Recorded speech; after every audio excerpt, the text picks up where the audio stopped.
Okay, can you guys hear us? You can hear us now, I think. I think I fixed it. Someone tell me!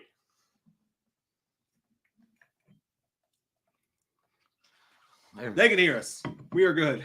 Holy shit, hits from Texas Accountant. Yay. Yeah. Woo! Yeah.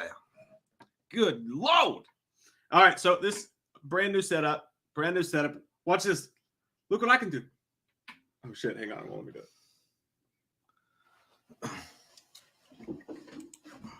Ow.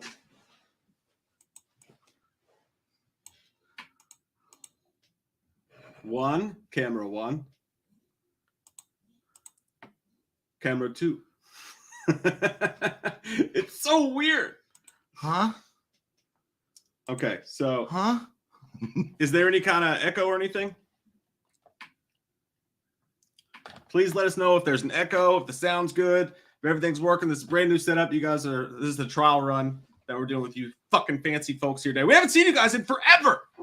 It's been so long, Jay. It's been a hot minute. It has been. And it hurts me butt to have missed you all so much these past couple weeks. But we got fun stuff to talk about. We're going to work out the kinks of this. We're each eventually going to have our own mic. That was the plan, but it did not work, as you guys could tell when you couldn't hear us. But this is going to be the setup for a while. We're going to try to do this in person as much as you can. Try to add a little bit of fun shit to it. How the hell's your all's Monday going? Let us know in the chitty chat. It's been going okay. I've had rough sexual experiences last week, but I hope to work on that with some Dr. Phil. You're young. It'll happen. I know. I'm not young. I'm on the back end of 9. So what'd you watch this week, you fucking whore? I watched this thing last night called the Amazon Killer Review. Is that real thing? Yeah, it really was. He killed 7 fucking people. Oh, I thought it was like on Amazon. No. It was on YouTube. No, but this dude, he apparently from 2003 to 2016, he like murdered and kidnapped women and made them like his sex slaves and killed their boyfriends and shit. And like he like literally had like fucked up shit. But he would go on Amazon and leave reviews for the shit he was using. He was like, "Yeah, great padlock. They can't get out." That's so fucked up. I know. That's meta. And he was like, he's so egotistical. Like in the interview room, he was like, he's like, so yeah, he's like, I had the padlock and she couldn't get out, but she was the one asking for sex. She asked me to order her like a neck collar, like a dog collar, and she had a kitten bed. And I'm like, that's too kinky for me. He's a fucking asshole. But I was like, but they literally they went on to Amazon and he was leaving reviews for the knife that he was using, and he was like, haven't used it yet, but I got someone in mind. He goes, and I'll let you know how strong the steel is. This is just on YouTube, like a YouTube horror documentary. Yeah, I can't remember the channel's name, but it was great. How long was it? That one was an hour and a half. I want to watch that. But there was another one called The Scream Killers. It's 2 hours and 24 minutes, and I guess they're kids that recreated Scream. That happened? I don't know. Was it called Stab? It's called Scream. Oh my god, I didn't really that shit happen. I know someone did the Slender Man thing, but I didn't know that. No, dude, there's a shit ton on there. That's crazy. Someone said, Ashley said, Kim said, Jay's been watching the ID channel. It's not. It wasn't the ID channel. First off, I don't even have my ID. I don't know. No, I really don't remember. It's on my phone. Actually, hold on. I can actually tell you the channel name. Hold on a second. Zoom in on you looking at your phone's fucking cracking me up. Hold on. I'll tell you. Let me see. Gay porn sex. That's not it. How to be a bottom. That's not it. Hold on. It's farts. Oh yeah, and I watched a guy named Chode Munch. It was like Liars, Owned, and Humiliated. Chode Munch? That's the guy's name. That's a fantastic name. But it literally, it's like he confronts liars and thieves. I fucking love it. It's like, yeah, get on, fucking man. Let me see. Hold on. Oh, it was Explore With Us. The channel's. Did you fart? No, that was my dude. Explore With Us. And dude, there's one that's called The Teens Who Tortured Their Friend to Death. And then they have a quote, and the guy's in the interrogation room. He's like, "We killed that bitch." It's friggin' it's dude. It's like, I was gonna say it's great, but it's not. But it's really interesting. Anyway, that's weird, man. You go to the weirdest fucking YouTube holes. Sometimes you lose yourself in the rabbit hole. Some stuff that we are going to talk about today that we did watch this week that we're going to save for the end of the stream. We're going to have our first review finally of No Time to Die, but we got to talk spoilers. You got to talk spoilers when you talk about No Time to Die. So we're saving it for the end just in case any of you guys have not seen No Time to Die. We're going to review that. We're going to talk about Halloween Kills news. Something I watched that you haven't watched yet. Let me go to my personal cam. Oh. I wish you could see this. I got to put it over there so you can see it. Hang on. If I hadn't forgot my fucking computer, I could. The whole thing looks weird. Yeah, Jay's supposed to have his own computer and his own chair at some point. Everybody's making fun of you for sitting in the little kid's chair when I put the picture online. Well, you know what it actually makes me feel like? I feel like I'm in the Best Buy interview room. And like I'm being interviewed, like, listen, I know all about electronics. It's like, do you want to know about Xbox One? I can tell you that. This shit looks weird. I could sell a Samsung stereo like that. But what the fuck was I gonna say? Oh yeah, that's what it. See, look, watch this. Watch. It's you. I look like I didn't get the job. It's me. Yeah, Tim Matthews says Jay was in the new Back to the Future life preserver. Dork thinks he's gonna drown. Oh shit! I watched the Rocky vs. Drago, by the way, that you've not watched yet. No, I haven't watched it. It's fucking awesome. I feel weird when the camera's just on me, like when we're both sitting here. It's very uncomfortable. I want to run away, Wayne. I don't like it when it's that close to my fucking face. But I gotta move this back over here actually because I can't see the super chats. But yeah, dude, fucking Rocky vs. Drago.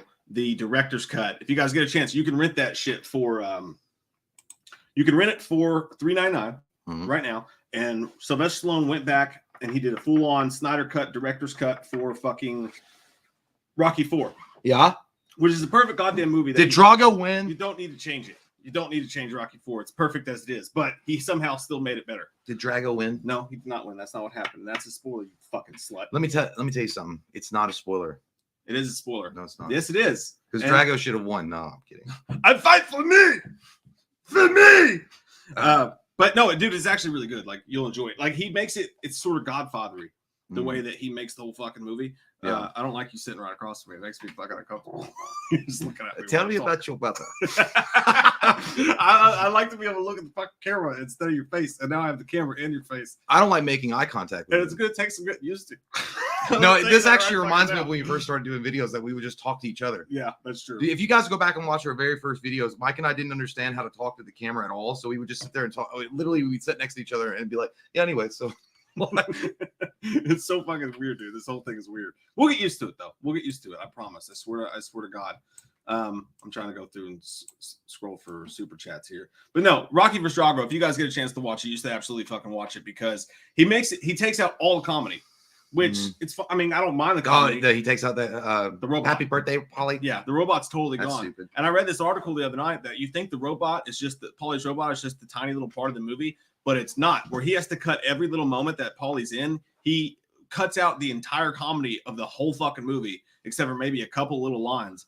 And I actually liked it because it's super serious. Like from the get-go, the first act of the movie, instead of being jokey and showing like, hey, I'm Rocky and I got all this money, it's more of like it's super fucking serious. And like there from the start of the movie, Apollo comes over and he's like, you don't know what it's like, Rocky. He's like, to have that fucking warrior spirit and not be able to do it. And the movie's really serious and emotional from the get-go. So that makes it, when Creed dies, it makes it even more fucking sad.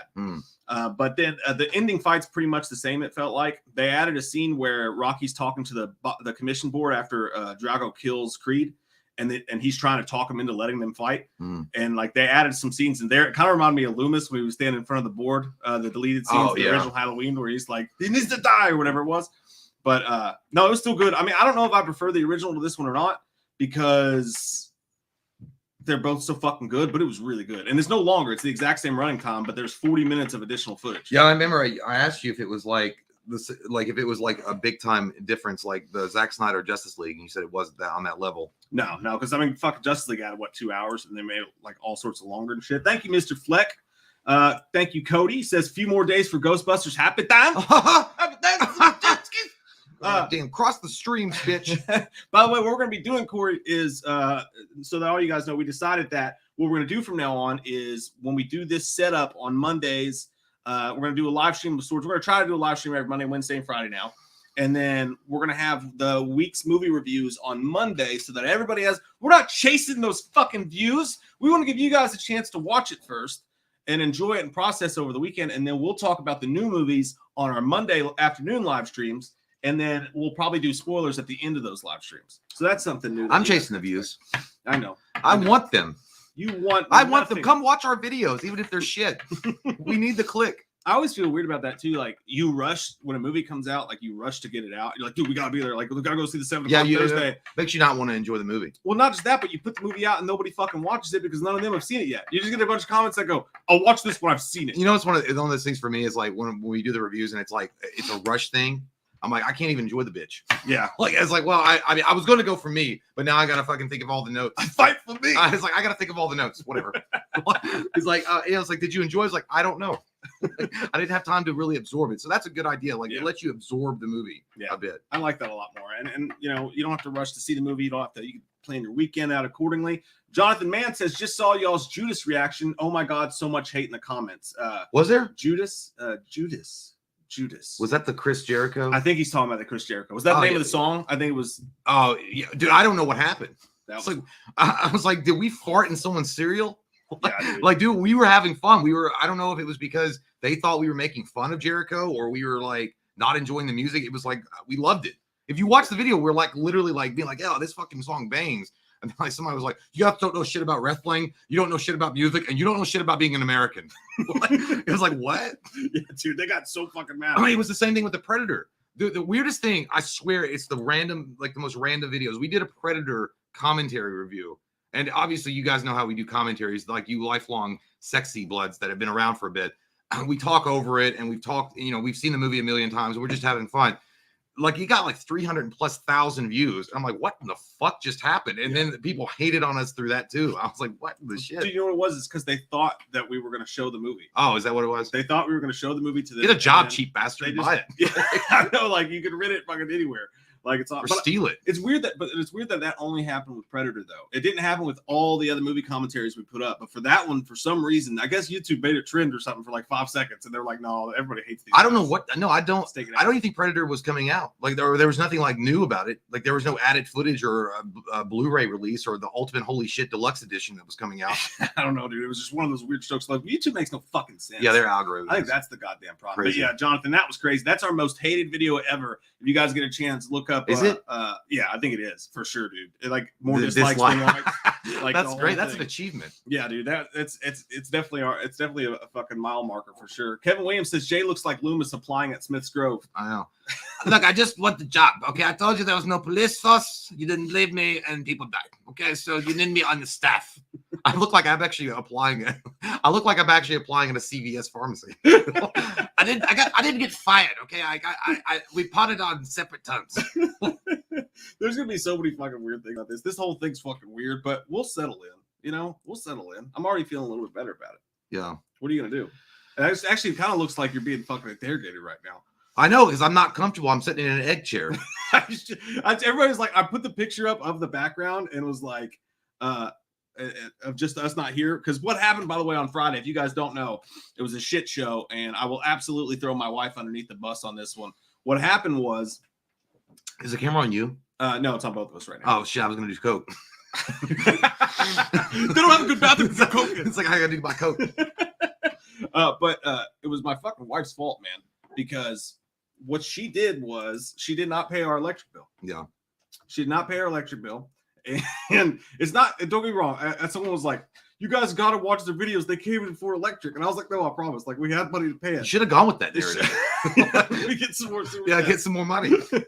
But no, my wife forgot to pay the bill. And then I went out. I was trying to figure out all the technical aspects of all this shit. So I went out and grabbed I was grabbing webcams and cords and all that shit like that. I got home, I opened up the fucking door. Jay was supposed to be here in like 20 minutes, and all the goddamn lights is on. Thor's just laying in the dark and looking at me like, you fucking bum. Why didn't you pay the electric bill? Yeah. And then so Jay came up, and then we both fucking waited.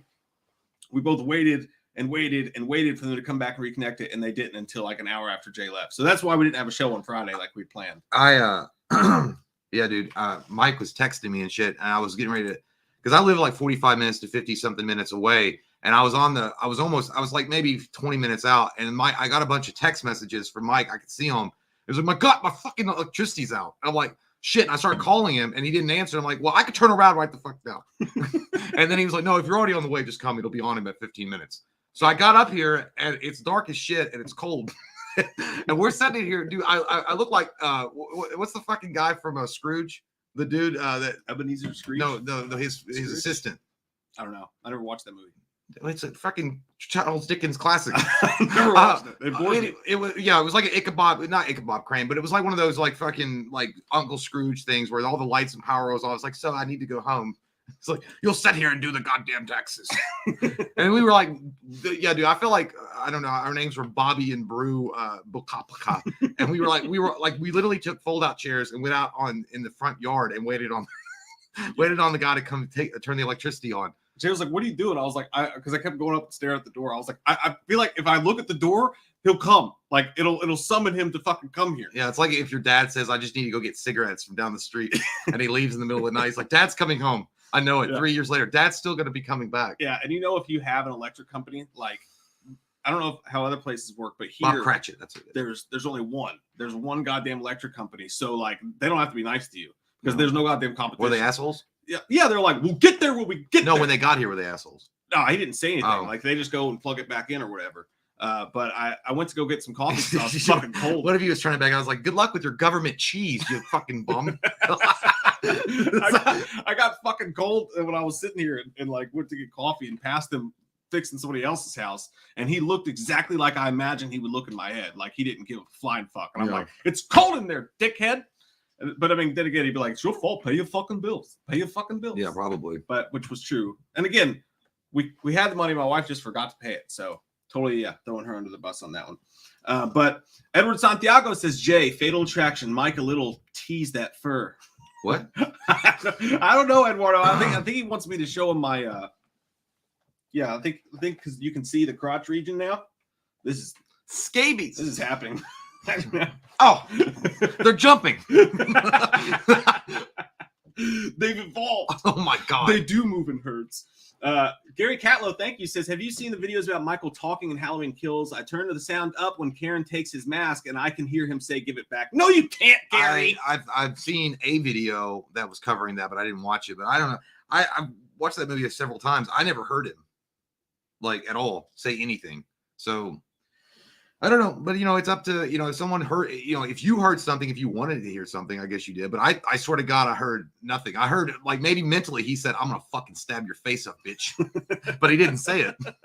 He just looked at her like that. I know Dave McRae actually went in and he's like a sound, expert or whatever. And he said he went in. I never even looked to see if it was there because it sounded dumb to me. I didn't want it to be. And he said he listened to it on like several different tracks. He says there is no fucking chance that that's in there, whatever. And also, I don't know if he wants me to say this or not. He can tell me if he wants me to say this or not. But someone talked to someone that works on the movie, like two people that works on the movie, and they were like, no, that absolutely did not happen in the fucking movie. People are crazy. So well, why would you have to go and do research to find out if he talked? If they wanted him to talk, they wouldn't have hit it in like deep in a goddamn stereo. What if he was like, I mean, we're not talking about like what Led Zeppelin, listen to the Stairway to Heaven backwards and it says worship the devil. And it's like, if it happened, it was a mistake. And maybe James Hughes Courtney was like talking to someone that took his Dr. Pepper. Yeah. Or he's like, give it back. And they just left it in there. Yeah. I don't know. To me, I didn't hear shit. Or was he inward speaking? Give it back. Do, give it back. Yes, indeed. It means shut the fuck up and dance. Oh shit. But yeah, I'm pretty sure that's been debunked. Tazavius Bennett, thank you, sir. Says, hey Mike and Jay, I'm so glad you guys are live. I just wanted to say I loved Halloween Kills so much. So did we, my friend. Though we had our qualms, we loved it as well. Because Michael was fucking badass. Ben Affleck was the bomb in Phantoms, yo. Yeah. Up top. Fuck yeah, that's what I'm talking about. God, get a job. Two morose motherfuckers here. System Monitor says this setup feels like Voight Camp test from Blade Runner. Yeah, dude, this is it's fucking.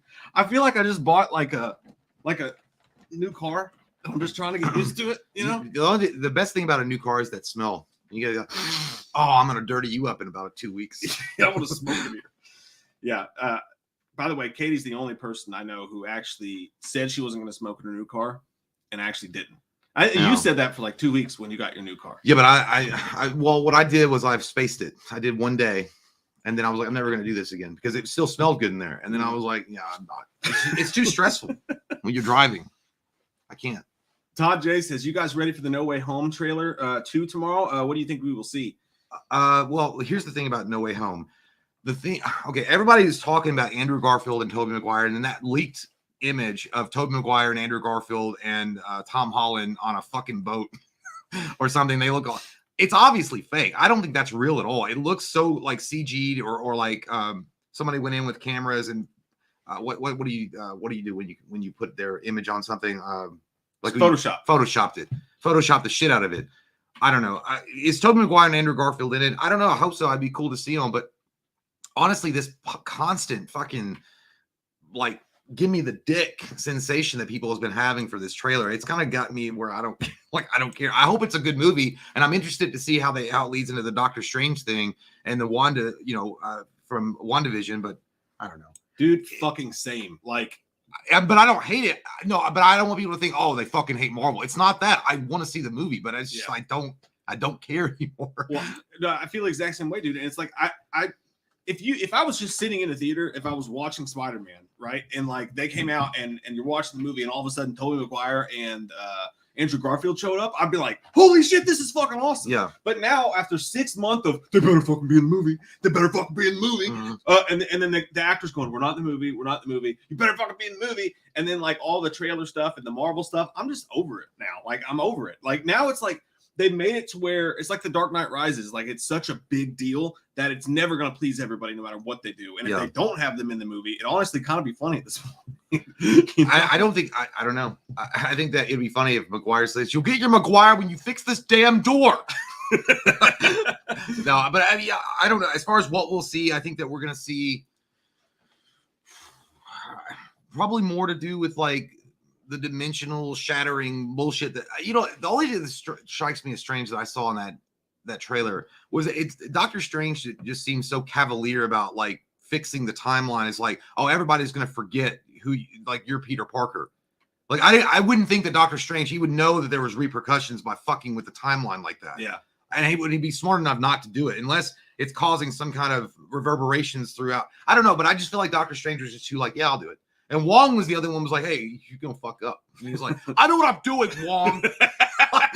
But do you know what I mean? Like, it just felt like he was too cavalier. Doctor Strange is, if anything, careful.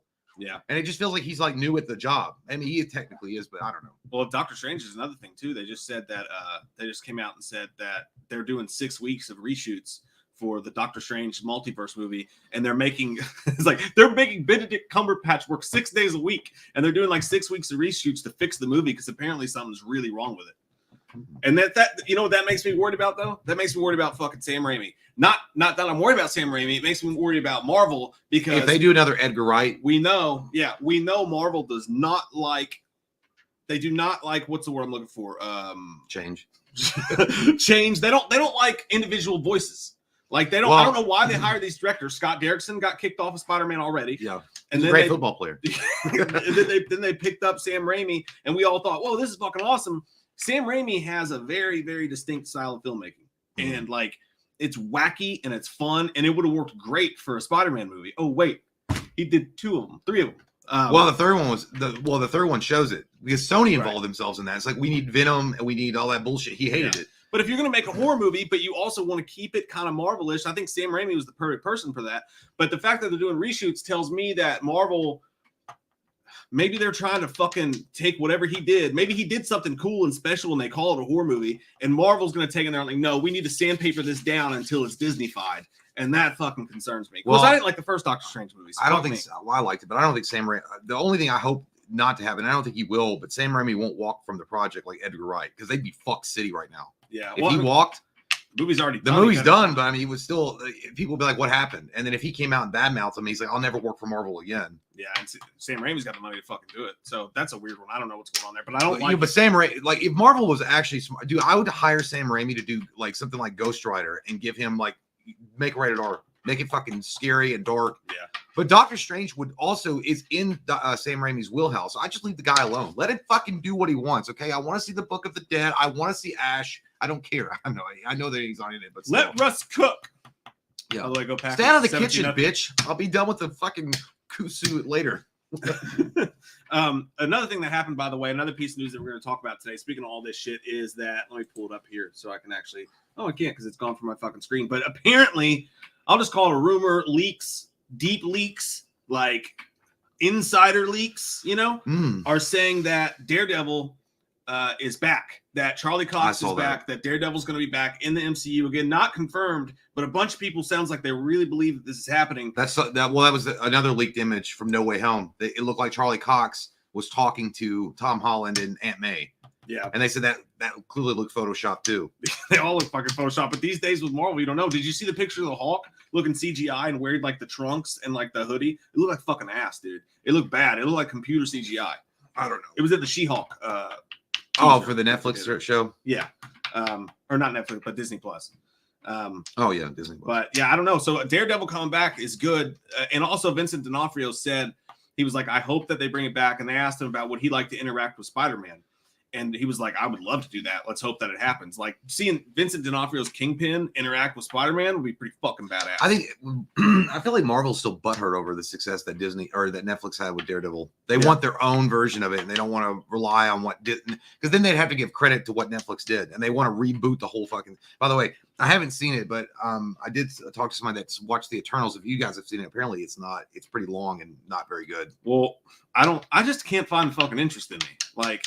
What was the other one? Shang-Chi? I haven't watched Shang-Chi. And that's on Disney Plus now. Yeah. I haven't watched it yet, but that actually looked good. But you hear that fucking there's a whole other story. The Eternals is Malik Raimi, isn't it? That dude that's like the main dude. Like in James Bond, Malik Raimi was the bad guy. No, he's not in, I don't think. Raimi Malik. I like Malik Raimi. That one's Angelina Jolie and a bunch of other people. But no, so the Eternals, I don't. So like Guardians of the Galaxy, I'll fucking be honest with you. Like when it came out, I know you did because you read all the comic books and stuff growing up, but like, well, it was totally different from the comic books. No, I know, but I'm just saying, like, when it was announced, I went, "Who gives a fuck?" Like, I don't know what the fuck Guardians of the Galaxy are. And then when I saw the first trailer for it, I believed immediately. I was like, "That looks funny. It looks fun. I'm excited." And then when I saw the movie, it was fucking 10. It was 10 for both of us. I think Marvel that got their heads big. Yeah. When they said we can take no-name characters like Guardians of the Galaxy that nobody outside of comic book deepness gives a fuck about, and make it that fucking big. I think they're like, we can do that with anything. Fuck paying for these big rate characters. Let's go to the fucking deep pages of the books. And that's where Eternals came from. This, when I saw the trailer for it, it doesn't look entertaining. It looks boring. Well, the thing about they got lucky, and I'm not saying that they're not smart and stuff like that, but they hired a really good in Jon Favreau when they got Iron Man. Iron Man was always a third tier always in the comic books in Marvel, because you didn't have Iron Man. It was like Captain America was like in the Avengers anyway. Captain America, Spider-Man, like Thor, he was down the list. So they took a character that was interesting as far as like the comic books, but was not a huge sell. Like Marvel was not selling off the shelves Iron Man comic books back in the day before it came out. It wasn't happening. Jon Favreau had a good vision for it, and it turned out to be really good. So Marvel has constantly tried to duplicate that. And I'm not saying they're the only ones. A lot of companies, like even though I liked it, we both did, but they failed. The Green Lantern movie, Ryan Reynolds, DC tried to do it. They tried to take a third tier character and make him make him the starting off point for their DCEU. But they got lucky with Iron Man and they got lucky with Guardians of the Galaxy. But also it was cast right, and they had good directors on both of them. And they had an idea. And first off, Guardians of the Galaxy didn't take itself seriously at all. They knew it was a goofy ass 1970s background soundtrack, and that's what they went with. So they weren't even 100%. I mean, I know they pumped money into it, but I don't think they even thought it was going to be the massive hit that it became. Yeah. But Iron Man was different. Iron Man was the first Marvel Studios film. And then you had remember the trailer was like, you had the fucking Ozzy Osbourne when he was punching the door and then I was like, yeah, this is going to be huge. Yeah, it looked fun. Eternals looks like it takes itself too seriously. Now, don't get me wrong. There's a bunch of people who love this movie and who swear by it. None of us have seen it. I got to be honest with you, man. I don't care enough. I can go see almost anything. I don't care enough to drag myself to the theater to watch it. Yeah. I just don't. So, I mean, if that says something about what's going on with Marvel right now, Marlboro Lights. Hey, do we got any of our mods in the chat right now? Because someone said naked.hd XYZ. Woo! What's that? Give me that website. 18 plus stream. 18 plus. What's your name, sir? Selling porn. I'm gonna find you. What a pleasure, sir. Hey, I want to scoot you back a little bit. Someone said they could see your nose hairs. I don't want to do you like that. Could you? I don't know. That's okay. Blurry as fuck. Oh, there it goes. That's a little bit better. I can't see your nose hairs. Oh. Power of Shang-Chi. The 10 rings. I would find them. William McLeod says, "Hey guys, great seeing you live. I've been missing the live streams. By the way, I like the new setup. Thank you, Will. Really appreciate that, man. This has been in the works for weeks. One of the reasons that it's been in the works for weeks is because we wanted to start shooting during the day more, and we wanted to just, I don't know why the fuck we did it. We just wanted to change things up a little bit. Try to put a little, try to put a little spice on this little thing. And then also, it helps us be able to get to, we're going to do a Patreon review on every single one of these. So the people on our Patreon get more bang for their buck as well. And we get to do more reviews this way. We wanted to create a more natural environment and switch it up a little bit. It gets stale doing the same thing after a while. Why does it say Mike is muted? Because I'm not actually muted. We're not muted, but it says that because I have to mute 2 of the video streams because we're doing the different angles. Stupid. It's just dumb. And again, the quirks of this will be worked out. If you guys are not liking this, I promise. You guys remember Home Alone? It's like, don't worry, Harry, I've worked out all the kinks. I can make it cool again. But let's see here. What happened to the old man's shoe? It fell off when he was riding the tractor too. Xavier Bennett, thank you, Franny says, you guys remind me of a principal and parent having a conference about a child that can't behave in class, and yes, the child is fine. Yeah, you know what? It's basically like, he's like, Mike would be the principal and I don't give a fuck. I'm the parent, the deadbeat dad. Like, yeah, well, is he passing? It's like, yes, he's doing well, but he set a cat on fire. It's like, was it his cat? This parakeet's been ripped. Was it his pussy? No, sir. It was somebody else. It's like, call Dr. Lewis. Shit. Yeah, we'll fix the seating arrangements eventually. I don't know, like, guys, like, I may have just to order a chair eventually, because the one that I've got, the one that's all fucked up that I use in the other live streams, it's hard to load that bitch in the car and take it up because I got to take it back. I don't have another chair that I can sit at. We're just got to buy. If we do a remote, if we have I got a fold out chair, and then I'll be like this. It doesn't look that bad though. Like on there, like from the picture I put up, it looked like you were sitting in like the kid's seat. Well, I do. You know, it's like I wish it was like this comfortable as the seat that Will Smith had in Men in Black. He's like, you want to get down on this? A little. Oops. Yeah. Kevin Williams, thanks, buddy. Says possible disappointments aside for Spider-Man, I think we should be grateful we even have an MCU. That's true, because we definitely could be living in a time where we don't. I agree completely. I agree. Yeah. The only thing is, I really would have loved to have seen what Sam Raimi would have done, and Sony. I think that if they had not forced Sam Raimi into the position that he was in Spider-Man 3, where he was like there was too many villains, the whole Green Goblin, Harry Osborn thing was awful, the Venom thing, and Topher Grace, who the fuck smoked crack that morning? Like, if you hadn't done that, because the setup that he had with Sandman was actually very heartbreaking. Like, the idea, like, and it was playing with morals, is the fact that Sandman was only stealing to help for his daughter's surgery, and then he wasn't really the bad guy, but he was the bad guy because of what he did. He was forced into the position. I feel like it would have been really fun to let Sam Raimi play in that world a little bit more. So, yes, I understand what you're saying, that we should be thankful for the MCU, because I am thankful for the MCU, but I think that the MCU, and I'm not being an asshole about this, I just feel like what's the word? You're getting into superhero fatigue. Yeah, a little bit. No, especially. And I'm not saying Phase 4 is not going to be great, because I am very excited about the XMen coming in and the Fantastic Four, like what MCU is going to do with it. And if the big baddie is going to be Galactus, that'll be cool. But again, I mean, I don't know. MCU is, you know what you're getting every time you go see an MCU movie, is all I'm saying. Yeah, I agree with that. Actually, I would like to have a world where you could be surprised a little bit more about Marvel. And I think Marvel is doing the same thing that big corporations do, which is, if it works, never change until we're forced to change. Don't be fucking Blockbuster. You know what I mean? Like, switch it up, do something a little bit new. And I just don't know. Well, I will say I'm thankful that MCU did open the door. I mean, look, I want to see Spawn. I want to see a new image reboot of Spawn. I want to see what DCEU has. But we're not fanboys of one or the other. I'm glad that they all exist. But I'm saying, like, here's the difference. If I go and see an MCU movie, like we said, you pretty much know what you're going to get out of it. Like 100%. You know, it's going to be goofy and fun, and it's family friendly to an extent. And then there's a resolution, and then there may be like a sad ending, but you know the resolution is coming in the next film. When you go see something like a DCEU film, okay, for example, Matt Reeves, the Batman could fucking lose this. Like, you're going in, it's going to be dark, it's going to be gritty, it's going to be different, and you don't know how it's going to turn out. Like, I like watching those kind of movies where it's like, and again, not everything has to be dark and gritty. I'm not saying that, but it's like, if you have a variety, like, I just like that, like, you don't know. And then Spawn, I don't know, man. But I'm just saying, like, MCU for me, like, I feel like it's like me. I peaked at 30, and it peaked at Avengers Endgame. That's all I'm saying. That's all I'm saying. I think it peaked, but I mean, it's maybe the highest peak in any movie franchise ever. So it's like, that's not a bad thing. But I could be, not look, and later on, if they come out with some fucking like Remember when they did Onslaught? Yeah, that was awesome comic book series where the X-Men teamed up with Fantastic Four and the Avengers. They tried to take down Professor Xavier mixed with Magneto. Onslaught. That was an awesome comic book. If they do something like that, I'll be like, all right, that's even better. Yeah, I'd like that even better than the Thanos thing, but could be wrong. I might be getting some mail.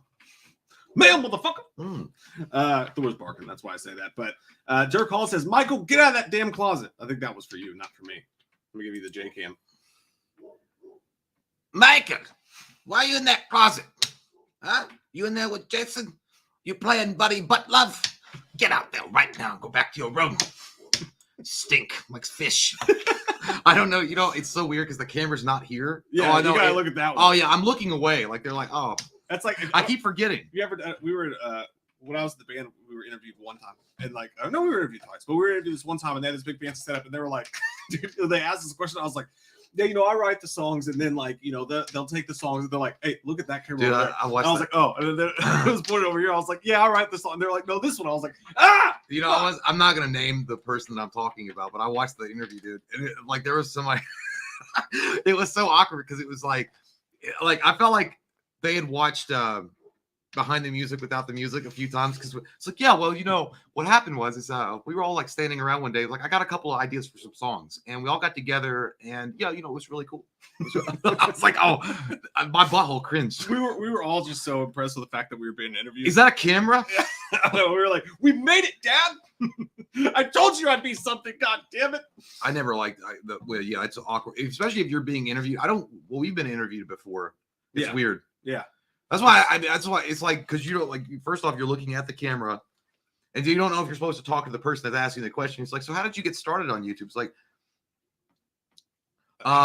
so yeah, what happened is we were just fucking bored one day and decided to make a channel. That's right. Alex, this nice kid named Alex Liba, I'm probably saying his name wrong, just interviewed us at the at Scarefest, and he had like multiple cameras. Like, damn, dude, you're fancier than we are. We should be interviewing you.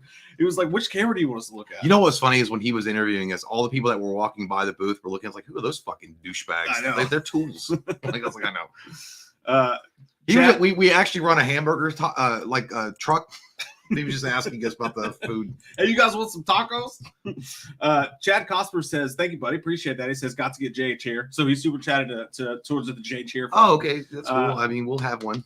Patricia Gregory. It's gonna be one of those fucking dining room table chairs. I mean, we have chairs in here, but you would be sitting either high or fucking super low. Yeah. I look like a tennis match guy. Like, you ever see those tennis match coaches? Like, Mike's got look. Like, that's the chair right there. Oh, they can't. It's on both of us right now. Oh, look. You see that? I'd sit there. I'd be like, love one. Love one. This is what it would look like. Zach Hurd says, it was great meeting you guys at Scarefest. Have you guys checked out the new Steelbook for Halloween Kills? I'm definitely adding it to my collection. No, I didn't know that. I will gladly show you now. Let me figure out this because that's something we're going to talk about. So, Zach, we'll talk about that in just a second because we're going to get into the Halloween Kills news. Thank you, by the way, buddy. Tyler Rumfelt says, hello from work, fellas. Jay, give me a Loomis's Gordon Ramsay impression. Just do it. Okay. You call that eggs? You call that eggs? You made eggs. It looks like runny shit. It looks like runny snot from your nose. I can't believe that you call yourself a chef. What you should call yourself is a butcher of meats. You're a stupid asshole that doesn't belong in the kitchen. Get out of my kitchen. If I gotta do everything myself, I will do. Put these here. Put this on your head. 2 pieces of bread, either ear. What are you? An idiot sandwich. Shut up. All right, so let's get into Halloween Kills news real quick. I don't know if this will work. I think this will work. Maybe this will work. Share screen. Oh, so they can see? Yeah. There we go. Ah, yes. I like it. Okay. Oh, we got all 3 of our camera angles. Oh, I feel like Bobcat. Why do you put the batteries? Oh, shit, fuck. Okay, so Best Buy has listed, this is bloody disgusting, by the way. Best Buy lists January 11th release date for Halloween Kills 4K Ultra HD Steelbook. Do you want to see it? Yeah. Do you want to see it? I do. I will show it to you. Whoa. That is sexual. It looks so retro. I'm into it. Oh, yeah, load up. You fucking load. Jamie Lee Curtis looks like a Karen marching back to Starbucks to get her order correct. She does. Dude. She looks like she's mad as shit. I said almond milk. It's like, I can't believe those bastards didn't put the foam in it. A Fenty? Yeah, dude. I love the way that Halloween Kills looks, like the actual lettering of it. It looks like something from the 80s. It's exciting, man. Like they actually I'll be honest with you, like I wasn't a huge fan of the poster that they did for the movie because it was just like his face. And you've seen so many better fan posters. But that's the kind of shit I would have liked to seen for the poster, man. That's some dope ass shit. And then the back one I think that's a flashback Michael on the back of the steelbook there. That looks cool. Staring at the street, looking good, dude. It looks like fucking Halloween Kills fuck Sin City. I love it, dude. I love it. Infrared. Yeah, and then there's you can see the actual the disc in the bottom. Which what if you open it? It goes, "I gave my life away." It just looks like a Seether song. It does. That's cool, man. How much do they want for it? I don't know. What y'all asking for? Like that's, dude. I always do that. Like, Mike or my brother or whatever will say, "How much they want?" It's like, hey, they just came out with a new DVD. So how much they want? I'll give y'all about $5.50. Yeah, we go into a Walmart like, what y'all want for that? Yeah, sir. We don't haggle. This is Walmart. Oh shit, that's something else. I was playing slots last night. Oh, dude, be careful. I just showed my personal goddamn email. Somebody just screen capped that. What am I doing, feck? No cat. No cat. This is weird. I'm head to toe legit, motherfucker. What I was trying to go to was this. So this is okay. Another story about the Halloween Kids. It's an extended cut, by the way. Yeah. And Dean, this is an exploding offer. Oh yeah. But it is an extended cut. It's going to be on digital 1 week before Christmas, and then on Steelbook on January 11th. How much footage did they add? That is what I haven't even actually read this yet myself. I can't read it. It's all blurry and shit on my screen. Gordon Green told, I'll read it to you, honey. Okay. Speaking with Collider last month, Gordon Green revealed this extended alternate cut. He says, this is the director's cut through and through, but there's an additional scene that we filmed that was scripted. And actually, I think it's a pretty brilliant scene. So we're going to do an extended version on the DVD. He said DVD. DVD. Just so people can see an extended ending that's different and cool. So it's an extended ending and a brand new scene. We ended up lifting it when I became more confident of where we're going to pick up the next movie. It didn't feel authentic to where we were going to go, so we lifted it. So we just said we're kind of coming up with, okay, then if we lift that, where do we end? And it was actually Cooper Samuelson at Blumhouse. He was just like, let's end it when it's over, lights out. He mentioned it. It was like, remember in Rogue One when he wanted to do the movie to end when it was Darth Vader going ballistic at the door? Yeah. It's part of the movie. It's just not part of the appropriate momentum of it. Which we talked about this a little bit where I'm going to take off the share screen for a second. I like that better. That's weird. That's super funny. Because then we can actually see. But it's got me all fucked up, man. Don't look at yourself. Oh God, I can't help it. But we talked about this a little bit when we were talking about the original ending. So I think that the ending that we're going to see in the extended version on the director's cut is definitely going to be what we talked about, which is what they saw in test screening audiences, which is where, spoiler alert, Halloween Kills, by the way, where Michael kills Dingo, Judy Greer. Yeah. When Michael kills Karen. God, everybody wants to do that. Fucking Karen. When Michael kills Karen, her phone rings in her pocket. Michael picks it up, and it's Lori from the hospital on the other end, and she just hears Michael breathing, and she's like, "I'm gonna kill you. I'm coming to get you, Michael," which you saw in the trailer. Yeah. And then the original ending of the movie was her walking out of the hospital holding the knife. And I think that's what we'll see in the extended cut. Yeah, I don't like that one.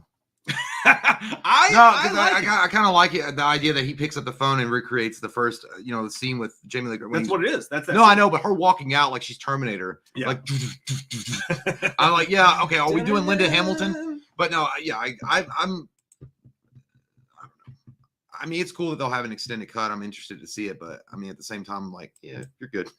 Yeah, you're good. I mean, I really don't. I'll buy it just to watch it, but still, I think that I gotta move this back over here because I can't see the chitty chat because it's so far away. I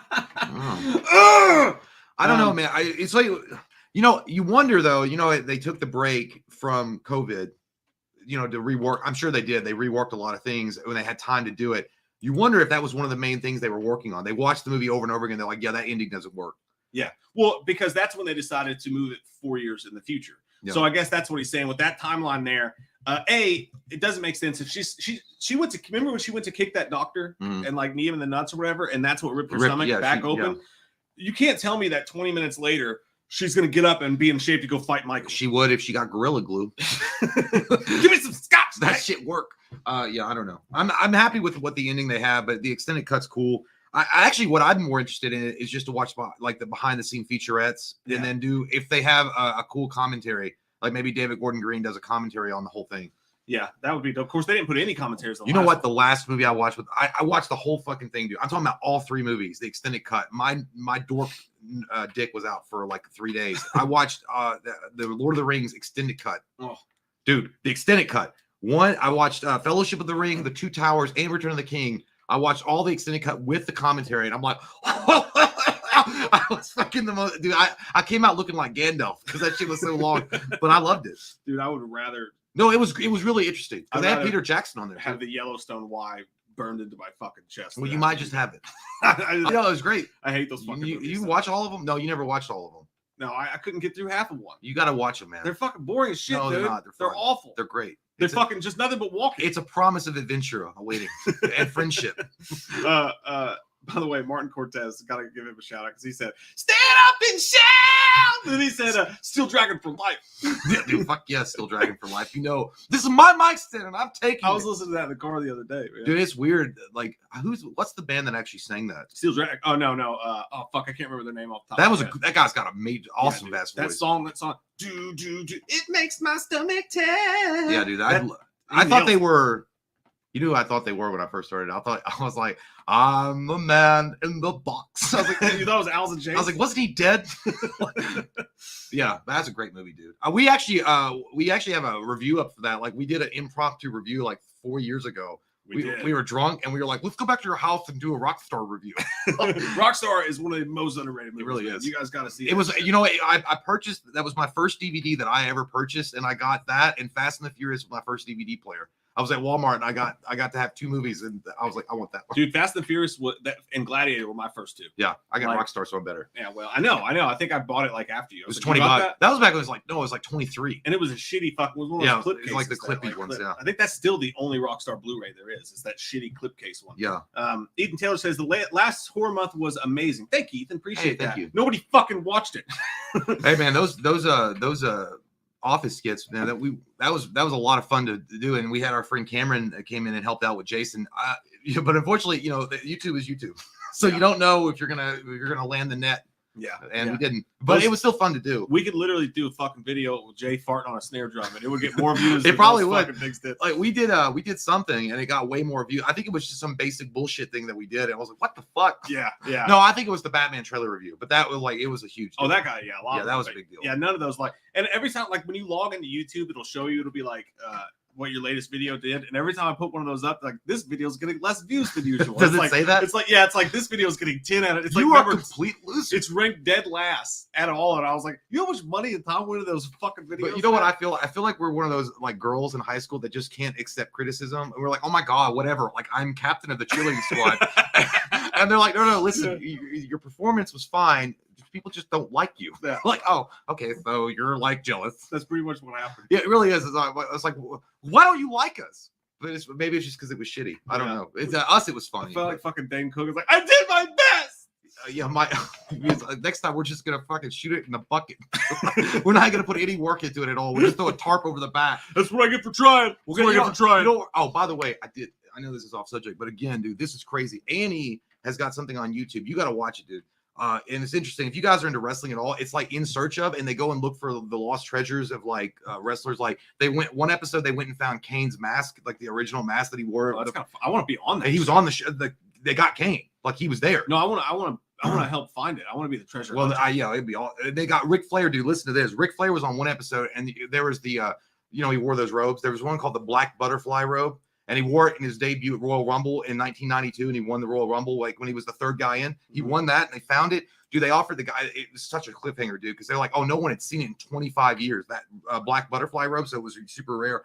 So they went and they met at a hotel, and the guy that owned it, he had another guy go and negotiate for him. They showed Ric Flair, and Ric Flair's like, yeah, that's the actual robe. So they like, how much does he want? And like he's like, all right, just throw a number at him. He's like 50,000. for the robe. And the guy's like, I'll text him and find out what it is. And then that was the way it ended. I'm like, fuck. Because I wanted to find out. They said that one of Ric Flair's robes had sold for $35,000 because dude, the rhinestones are hand stitched. All those rhinestones are literally a lady hand stitched. Like a rhinestone cow. Yeah, he was. He loves that dick. But they hand stitched it, so it's like super rare. And that particular robe hadn't been seen in 25 years. So one robe it sold for $40,000. I was like, he's not going to take 50. You're gonna pay $50,000 for that. What's he gonna do with it? The guy? No, Ric Flair. No, it's not. Ric Flair's not paying it. WWE is for their museum. They're opening up a museum. So now that makes sense. So they, like, is he just gonna wear it around? Well, they his fucking living room? I don't know how. It's probably fake as fuck. It's probably like Storage Wars, but they are authorized a dude that's like a wrestler in training to go and with these old wrestlers to find this stuff. Yeah. And they're open. WWE is opening up a museum, so they're trying to collect all this stuff. Dude, there's one Bruce the Barber Beefcake. They were trying to get the shears. And the guy had it in the case. They paid like $5,000 for it or something, or $6,000. It's fucking awesome, dude. It's an awesome show. This is another one of those fucking weird YouTube shows. Yeah, it's on A&E. Well, it's on it. Yeah, but I watched it through YouTube. What's it called? Treasure hunting? No, I don't know. I just went to A&E and it was like WWE something. I just went through all of the WWEs. You find the weirdest fucking shit, dude. I know. I'm like that though. By the way, I meant to tell you, that's one when we were talking about what we did watch this week. Something else I also forgot to mention was fucking Yellowstone. I know I told you about it for a second, dude. Fucking badass. I heard. Like. And don't I can't talk about it anywhere else because everybody else is already caught up. We're in the middle of season 2 of Yellowstone, and if you're fucking Kevin, does Costner it blow fan, up? No. Is there? Probably will. How many seasons are there? There's like 4. They're on the 4th season now. Damn, he's been busy. Yeah, dude. But it's fucking. If you like Kevin Costner, right? Like, if you guys like fucking Kevin Costner, Postman, fucking, he still looks the exact same, dude. He's still just as handsome and like beautiful of a man that he was back California then. Dreaming. It's like, dude, it's the Sopranos on a farm. That's exactly what the show is. It's the fucking Sopranos on a farm. And that's the best way I can explain it. Like, it's sad, but dude, this one dude, he walks in the office and he goes in to fuck up this guy. What's it about? I mean, are they just checking to make sure Yellowstone blows up? No. It's not got anything to do with the geyser, Jay. Why? It's got nothing to do with the geyser. Well, that's Yellowstone's a farm in Wyoming. But he owns like all his land. No, it's not. He owns all his fucking lands. Oh. He owns this huge thing, and these new people are coming in trying to build on it. But then there's this Indian reservation, and there's a guy that runs the Indian reservation, and then he's trying to move in on him. So they're all trying to take his family farm away, and his family's a bunch of fucking assholes. Is he defending the Native Americans? No, he hates them. He's like, he's a racist. Well, I would probably, but like, he's basically Tony Soprano. He's like, I see. Okay, yeah, like he's the head of a family. That's all you really have to know. It's mafia. No, but they're sort of mafia. You're not fucking. Is it good? They're livestock agents. Oh, I can't. When I try to explain they're it, sheep herders. No, I know. Like, you just gotta watch it. Like, they're sheep herder mafia. They're cow herders, but no, you gotta watch it, dude. Like, it's a cowboy version of The Sopranos. That's the only way I can explain it. And Kevin Costner's like the head dude. Yeah. But like, for instance, like there's this one scene he walks in to fuck with this guy, and the guy that hired security. So Kevin Costner walks in, picks up a fucking bottle of wine, and the dude goes out to pull out his gun. He hits him with a gun, and then he fucking breaks the bottle. You know what? That's what Johnny Depp wanted to do to Amber Heard when she forced it. That's probably what he dreams of every night while she shits on his pillows. But Amber Turd. And he goes in there, he picks up the chair, and he throws it at the guy. And when he's walking out, the guy's like, "Nice move." He's like, "That wasn't no move." He's like, "I'm just meaner than you." And so, he walks out. Is he redneck?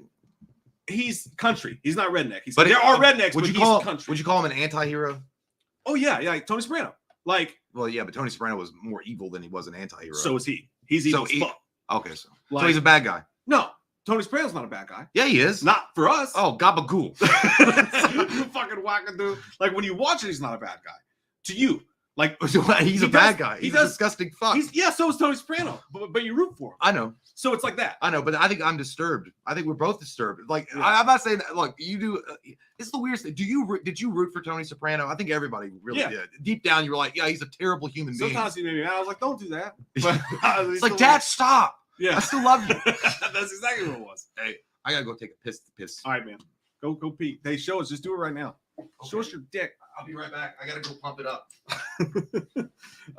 Ethan Taylor said, "Oh, we never finished. Sorry, Ethan. We just totally fucking not finished your comment." He said, "Was hoping to make the Scarefest just shake both your hands. Recently cut back drinking. Started working out. The videos keep me motivated.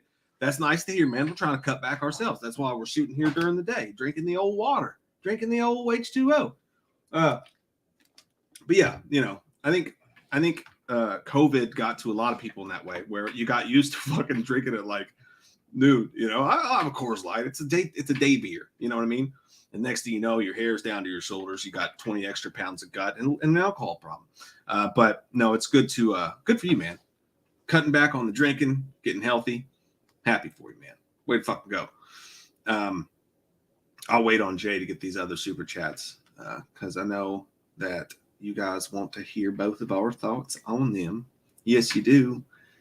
Yes, you do. I want to go back down here and see if anybody's talking about Yellowstone. Does anybody watch that fucking show? Because it's fucking awesome. Stephanie Kyle said Tony Soprano was just a sore loser. He fucking was. He did not like losing at all. Clinton said we should wear diapers. Yeah, probably. Austin says, is Michael Myers an anti-hero or am I disturbed? He is not. I would not call him an anti-hero, but I would say that we root for him too. And I know that's really fucked up. But I think the new movies have done a little better job of that. Like there are some characters that I like enough that I actually hate it when they die. I'm not like, I think there was a bad thing that horror went through for a while where they feel the need, especially slashers, feel the need to make all of their characters fucking hateable teenage kids so that we're rooting for them to die. But what makes a better movie and what makes the slasher scarier is if you don't want the people in the movie to die.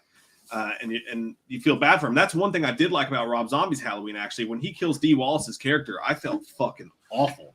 When he's dragging her across the floor, I was scared because I felt bad for her. I didn't want her to die. For who? Dee Wallace in Rob Zombie's Halloween. When he's like the older lady, when he's dragging across the floor. That was fucking brutal. She still looks good, though. I don't no disrespect. You know what? And you talk about Halloween 2. If they had, I know it's not the same thing, but if they'd kept the first 30 minutes of that movie and just gone that way, holy shit. It'd been better than the first movie. I'm not lying. The first 30 minutes of Halloween 2, Rob Zombies, is some of the best shit I've ever seen. That's pure Michael. And they couldn't even that. What was it, Octavia Spencer? Woo! God damn, Michael's mad. I loved it. She was, dude. And like, but that was they couldn't even give us that. That was a fucking dream. Yeah. And then we woke up to look at those unicorn. Goth Taylor Compton. God, I had so much acid last night. That thing unicorn. Gary Catlett says, we just had a bomber in the UK. He was using a taxi, but I read about this. Have you heard about this? Had a bomber in the UK. He was using a taxi, and the taxi driver noticed he had a bomb, so he locked him in the car, and he couldn't get to the civilians, and the fucker blew up the car that blew up the car, and the driver's a badass. So the driver did the driver die? No, the driver noticed it, got out of the car, and locked the motherfucker in the car, and the suicide bomber just got stuck in the car. You know what it was? He saw the fucking cat there. Like fucking. No, yeah, dude, that's good for that guy. Terrorists are pieces of fucking shit. I can't stand those. They're cowards, man. Like anybody's like cowards. It's like, you know, I don't know. You think you got like 72 virgins left or waiting for you? You got 72 dicks ready to fucking put it in your ass in hell. I promise you. Yeah, I agree with that. Fucking chainsaw dicks, like a cat dick. You know about cat? I'm not going to get into cat dicks, but they have little things in them. And they the barbs. Hook in. Yeah, that's why those cats go. I hope that motherfucker's screaming like that in hell. Yeah, right he now. is. Phantom Films, thank you very much. Says, I feel like the most interesting route for ends would be just to bring back Danielle as Jamie. You could easily make it make sense. I don't think that's a good idea for ends at all because we've already gone. We don't bring, in my opinion, don't bring any fucking new characters at all into fucking Halloween Ends. Just focus on what we've already built and finish it. You know what I mean? Like you ever watch like a series and you're like on season 8 and you finally get to the season finale and they're starting new Smallville. Smallville. I'm like, God, dude. They're starting new story threads. You're like, I just want you to fucking finish the story threads that you've been teasing me for years. And like, that's all I want with Halloween Ends. I don't want anybody new at all. The thing about Danielle Harris is Danielle Harris, and look, we've had multiple discussions about her portrayal of Jamie, and we all loved her and thought she was great. And I think she's an amazing actress, and she did a really good job with that part. But the Danielle Harris train has left the station. They're probably never going to go back to that character. I mean, maybe, but I really don't see them ever going back to that character. She got to do the 2 films, 4 and 5, and then she got to come back for Rob Zombie's Halloween 1 and 2. The idea of them introducing Danielle Harris in Halloween Ends as, you know, yeah, of course they can make it make sense, but I don't even think, and again, I'm going out on a limb here and beating my own wiener, but I don't think Jamie Lee Curtis really even gives that much of a shit about that whole particular storyline from 4 and 5. Oh, like, absolutely. and I'm saying that, I'm not saying that because I don't know Jamie Lee Curtis and we never talked to Danielle Harris, but I think Danielle Harris had mentioned before that, or maybe something along the lines that Jamie Lee Curtis acts like she doesn't really even exist. Like, you know, Jamie Lee Curtis did her version with John Carpenter, and that's the version that she sticks with. Like, that's the true story of Halloween, according to Jamie Lee Curtis. So bringing Danielle Harris back and throwing her in the mix, Not going to happen. Now I will say this though. I think it would be really interesting. I keep fucking looking at your refrigerator when I should be looking here. Mike's refrigerator, like he's got a Jason mask magnet, and I keep looking at that like my camera's there. But no, what I would think would be really interesting, and they'll never do this. And first off, I don't know if this motherfucker is living in Alaska milking like frozen cows or something. Bring Josh Hartnett back from H2O, because I feel like that story was never explored. Her son, ever. Love to see that, and obviously I don't want to see that in ends. I know you don't either. No. But like a new one, next storyline. Yes, dude. Instead, and have Josh Hartnett come back and be like, look, go from H2O and start a new story, and have Josh Hartnett come back to be like the Loomis type / Jamie Lee Curtis that's on the hunt for Michael. Yeah, maybe you could even tell the story that Jamie Lee Curtis was so disturbed about what had happened at the school in H2O that she maybe had killed herself, and now Josh Hartnett was on the hunt for Michael, trying to track him down. There was so I don't know. I mean, it sounds corny, but I mean, you could work it out. But you got to have Josh Hartnett agree, and I think he said he doesn't want to. He needs to comb his hair. That's probably what he's doing. I think he said he doesn't want to, but I mean, there's always like he's interested in like storytelling and stuff like that. Like he's really deep into the indie stuff. So if you got David Gordon Green, who was an indie movie guy anyways, if you got somebody like that to tell a story that he was really interested in, I think you could draw him back. You know what I mean? Like I think you can get that money shot going again. Well, Chris Stora says, I want a direct sequel to 4 and forget 5. I would be fine with that. Yeah, we talked to Alan McElroy, and he had some interesting ideas for 4, and I'm like, no, Alan, stop it. I love you, Alan, but it's like I love Spawn, and I just want to hold your hand, but you've got to get out of the house once in a while. But I would love to see a Halloween 4 direct sequel, but they kind of did that. Well, no, Halloween 6 was a direct sequel to 5 because they fucked themselves. Yeah, I don't know where if you go back and watch our interview with McElroy, Alan, he pretty much lays out the idea for what the sequel was going to be to 4. Yeah, but it was gonna have Daniel Harris as the taking new over the mantle. Yeah. So that I don't want. I wouldn't mind them subjecting themselves into those old Halloween movies, but I do not want anybody but Michael to be Michael. Yeah, ever. That's pointless. That's stupid. I don't want it in my heart. But yeah, no, I would like to. I agree with you. I think Josh Hartnett's character, John Tate. God, it sounds like just a douche John name. Tate. I'm going out for the football team, but John Tate's already got it. Or someone who's running for mayor, like Mayor John Tate. But I think that that's more interesting to me. But I do see a place for them to finish the Jamie storyline somewhere else down the line. I don't know how that works. I think a TV series may be the best for that. Yeah, you can call it like the Chronicles of Halloween or some dumb shit like that. And in each episode, you could weave back and forth between these timelines. Something like that. You know what I mean? Yeah. Something. But Danielle Harris, but as an actress, she got like great roles. I mean, even though Halloween 5 pretty much sucked butt, I mean, she was still good at it. It's one thing Rob Zombie did do right was that he at least gave Danielle Harris a nice send-off, even if the character of Jamie never did get a send-off. Yeah. You know what I mean? You know, my favorite character in the Rob Zombies both was Brad Dourif. I think he was a fucking knockout in both movies. Here's a question for you. Do you think Brad Dourif is the best sheriff in the Halloween franchise? Yep, I will. I would go with 4. What's his name? Brackett's all right, but I mean, I gotta go with Brad Dourif. Meeker. I do like Meeker because Meeker was like a no nonsense fucking guy. He's the only guy that fucking, and we talked to Alan McElroy about that too. When we talked to him, Meeker's the only guy that the second Loomis showed up, he was like, all right, I'll take you fucking seriously. Let's go. Like everybody else is like, oh, come on. What are we going to do? Cancel Halloween and all that other bullshit? Yeah. But I do think Brad Dourif is my favorite sheriff. Well, he's also, he's an amazing actor. He took that role seriously. Like you could, he's not. And I would have given Malcolm McDowell the benefit of the doubt if he hadn't been so fucked up in the second one. Yeah. And that wasn't even his fault. They just shit on his character. Because I mean, honestly, he is fake Loomis, but Malcolm McDowell is still like he did a decent job with Loomis in the first one. Yeah. Except for the first 30 minutes where he's got long hair. I was like, Loomis would never be that way. He would never. No, he wouldn't be hippie-ish. Yeah. I always felt like Loomis took his job way too seriously to be that bullshit. That's a good point. That's a really good point.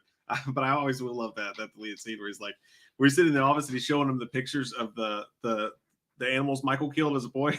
Deleted scene where Malcolm McDowell's like, this parakeet's been wrecked. Shit. Dirk Hall, thanks, buddy. Says, have y'all heard that fans have named that mob chick with the Iron Maiden of Haddonfield?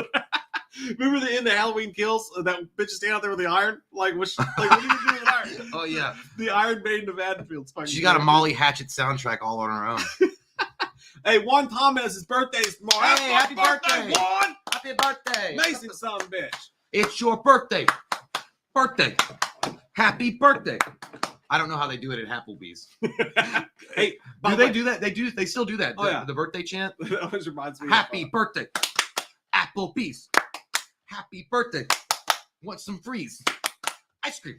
Ice cream. No, it goes happy birthday. Oh, yeah. Happy birthday to you. I feel like, God, I can't wait to quit this fucking job. That reminds me of Winning. When Yeah, that's what I mean. He gets to the kid's face, he's like, "To you," and the kid's fucking crying.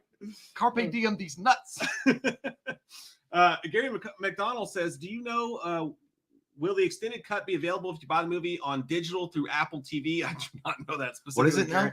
He wanted to know if Halloween Kills, if the extended cut will be available if you buy the movie digitally through Apple TV. I don't know. Here's a question about the digital movies too. Like, I'm a physical media guy, but I do like my physical media. I've spent so much money on it that I'm angry at physical media. I'm like, fuck you. You hurt me when you brought out 4K because I already had all these goddamn. But it knows how to Blu-rays. touch you when it matters. But I'm also not into collecting online because or digitally because they Once can it's take gone, that it's shit gone. from me. I know.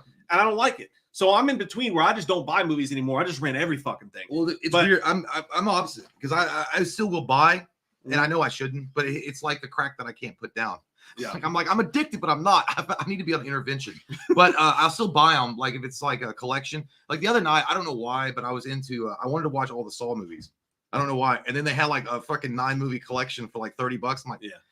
At the shopping. But here's the thing. But I didn't buy You can buy the whole Blu-ray collection I know. for like 12. No, I didn't buy it because I Okay. looked at it. It just said in my shopping cart. Like when it was like I'm gonna buy it, and I hovered over like buy or whatever, finalize it.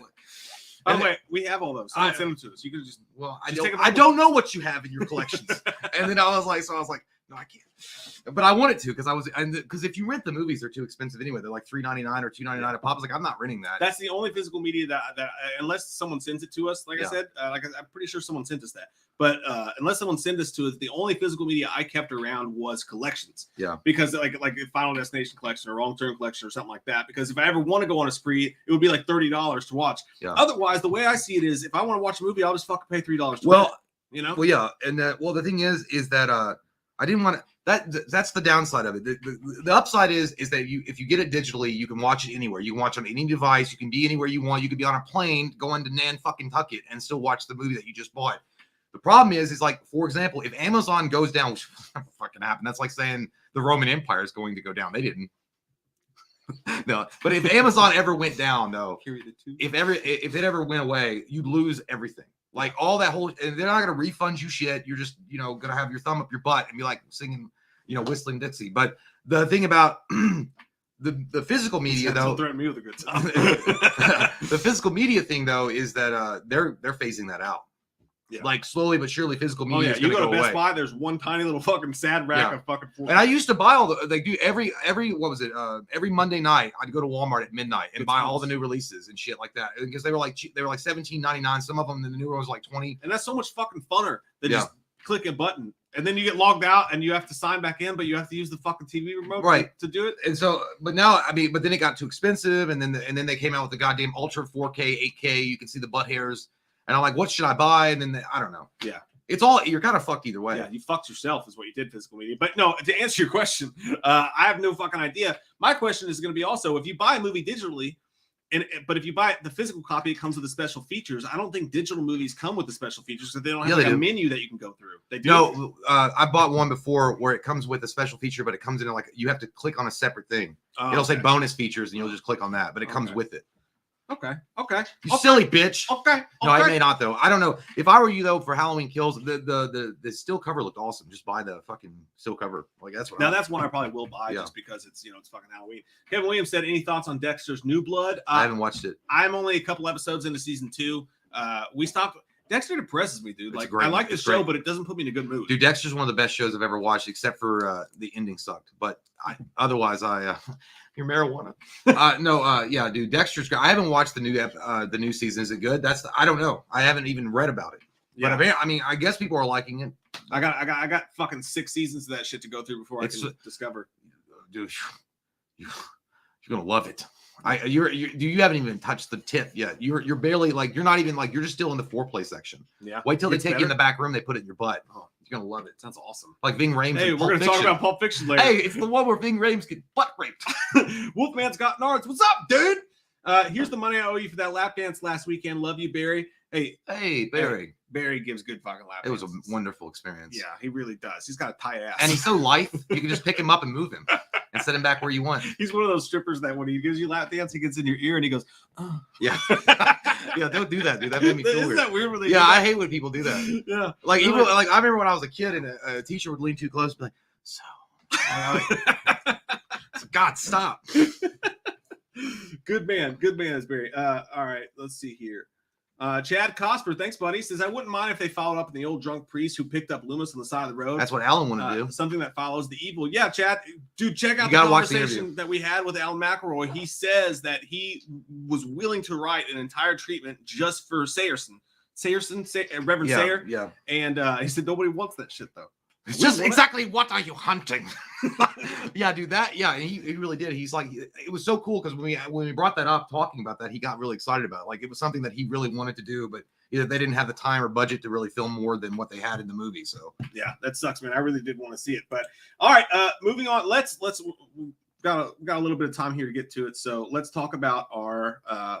First off, I'm gonna get naked tonight and rub Cheese Whiz all over my body, and then I'm going to tell you about it. that's called yeast infection. That is not what that is.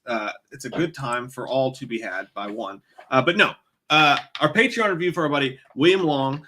He requested, by the way, William, your card, your signed photo, and your card came back to me, returned to sender. So you got to give me that correct address, bro, so I get you your Patreon goodies. Shut up! He's on the run, bro. Speaking of which, we have a tier on our Patreon, which there's a link for in the bottom of every video, where you can sign up for all this shit. And one of the tiers, you can get us to review a movie for you. We're going to be doing this a lot more often now that we're doing this. And William Long requested Pulp fucking Fiction, which is an all-time classic. Maybe one of the greatest films ever made of all time. Ooh, it's good. I don't know if it's one of the greatest movies of all time, but it's really good. I do like it. It's weird when you think of when you think of that, dude. The first thing I swear, you think of that weird guy from The Mask. Yeah, the bad guy that's in it, and the butt rape that goes on with Ving Rhames when he's got the ball in his mouth. And then he's going to go get some hard hitting, the rest of it. But I can't say it. But it's brutal. No, I'm not saying. Yeah, let's do that. Hey, I'm ready to end our careers now. Let's fucking do it, bro. I'll walk off in shape. Yeah, dude, it's a brutal movie, but it's also really interesting. It's got some of the best dialogue ever. Like Quentin Tarantino wrote some awesome dialogue, and it's the resurrection of John Travolta's career. So you can't beat that. No, and Bruce Willis was having a rough go of it too. He looked like it. Yeah, when his career started, dude. Yippee-ki-yay, motherfucker. So you guys, I mean, everybody here's seen Pulp Fiction.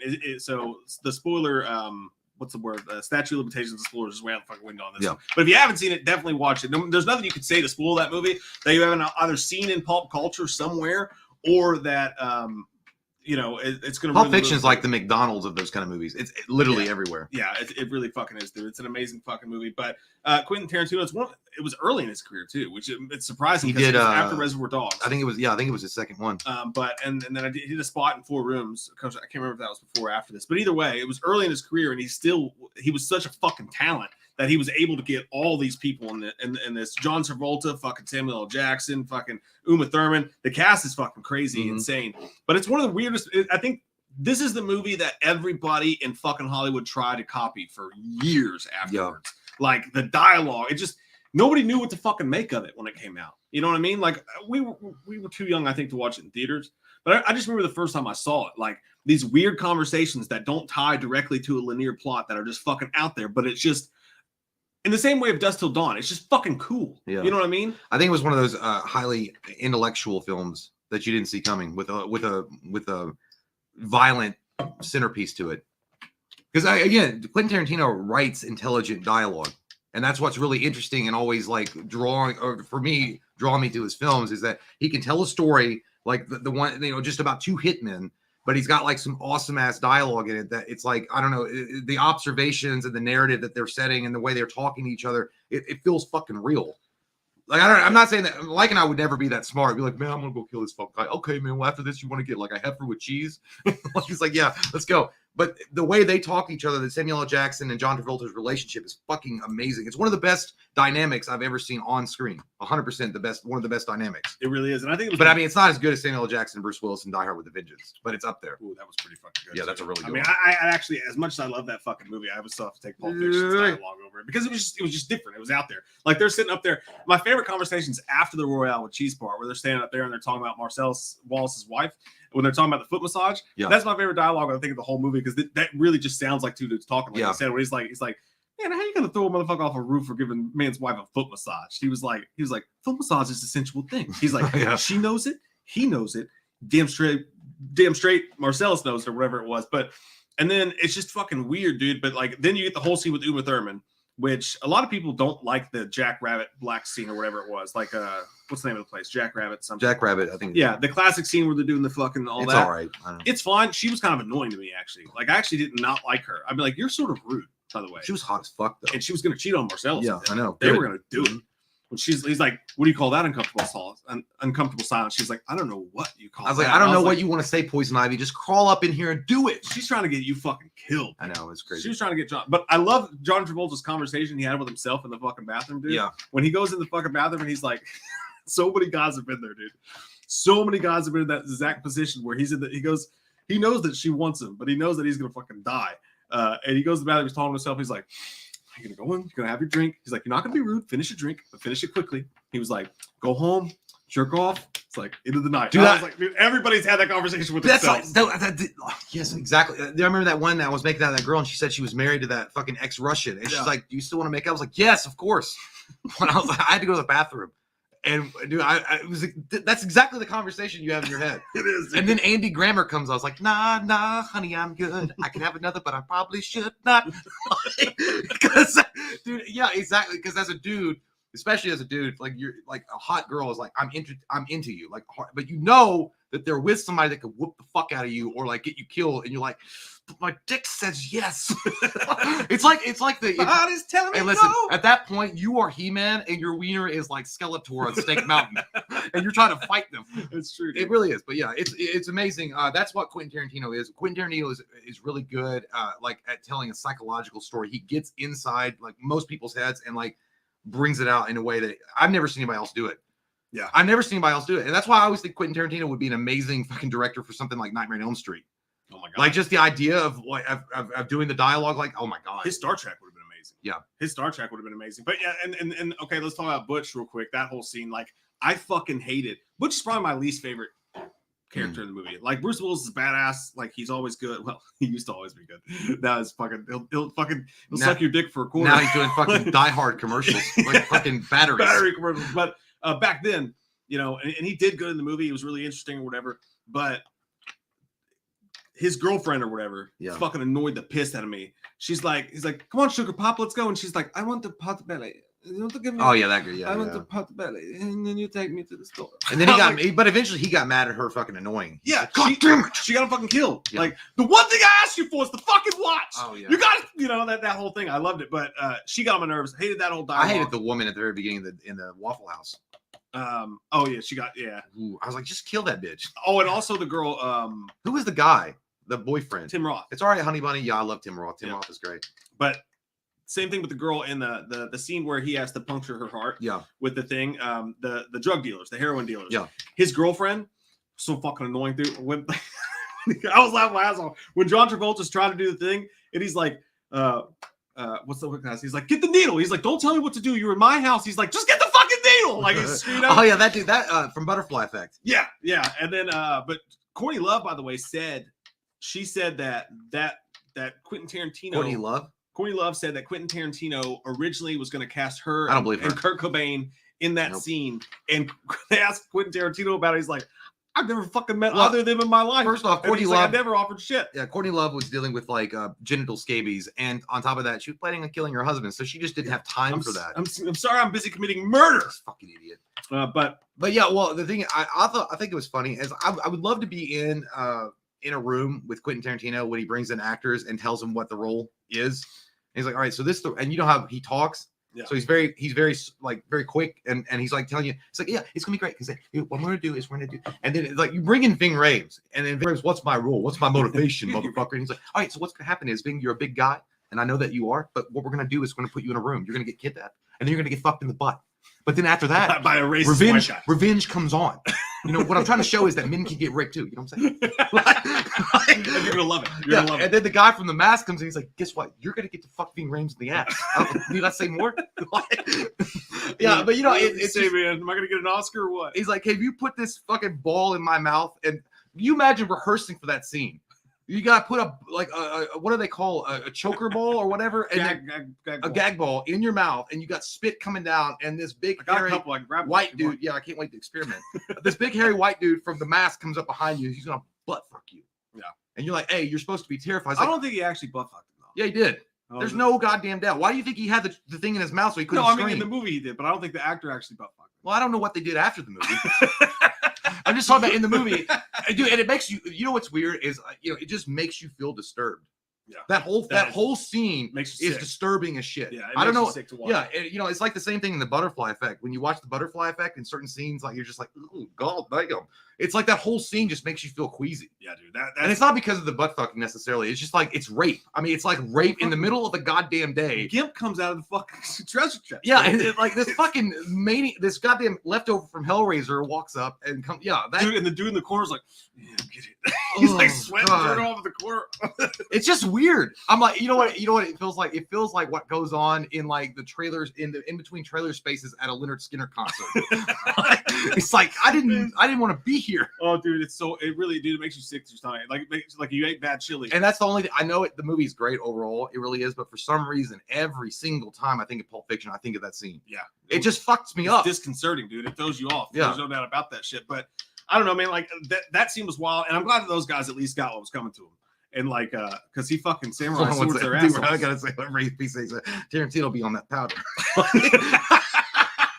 Yeah, there's no doubt. Dude, there's no doubt. Yeah. He'd be like that. Baby's on Adderall in late stages. He's like, definitely on that. If we ever get the interview, it's like, hey, man, you be on that powder. I do. Yeah, I do. Yeah, I do. I bet he would. He'd probably tell you, he's like, yeah, well, of course I do. Why would you? And then, of course, the classic fucking scene. This is maybe the most quotable movie of all time, by the way. But dude, Samuel L. Jackson, I think that was his best moment of his entire career when he's standing up in there. He's like, he's like, do you mind if I quench myself with your tasty refreshment? He drinks that motherfucker Sprite, and he drinks it all the way to the end because you could hear it fucking run out. He's like, ah. He's like, and then oh fuck, he's like, that the whole the English motherfucker, do you speak it? He's like, what? He's like, say what again? He's like, and I will strike down upon thee with great anger, furious vengeance. I love you. Yeah, good. I want to learn the quotes from Samuel L. Jackson because everybody quotes them like that. And like when he said he's like, any other day I'd be busting your ass up. When he was talking to Tim Roth, and then the redemption arc for Samuel L. Jackson happens, and then obviously John Travolta doesn't get out in time and gets shot up and dies. That's one thing I hate about the fucking movie. Well, I think it was the point being is that Samuel L. Jackson knew when to get out. Like he knew that the time was over, that their time had passed, and John Travolta like, hey, you need to get the fuck out too. And he didn't listen, so he wound up getting shot and killed. I think it was like the idea of like know when your time is over. Yeah. I don't know. I mean, I might be reading more into it, but Tarantino is like, dude, he's a smart fucking guy, and I feel like that was one of those things. It was like it was the last ride of the Magnificent Seven, and then that was it. That makes a lot of sense, actually. No, that doesn't. I heard one guy, and he's the motherfucker that would quote the Magnificent Seven at Blockbuster because he used to work there. Like one guy had a great point. It was on YouTube or something. They said that this whole movie is about respect. Like every character's story has to do with respecting somebody else. Like when Vincent Vega takes out Uma Thurman, he out of respect for his boss or whatever and all that shit. But no, like, dude, you can talk about this movie for fucking Harvey Keitel, one of his greatest roles of all time. Amazing. That was Harvey badass. Keitel was great. Did you think Quentin Tarantino was a good actor in this movie? Look, we talked about this the other day when we were supposed to shoot on Friday. But I think that Quentin Tarantino's best role he's ever done as far as acting ability goes is Dusk Till Dawn.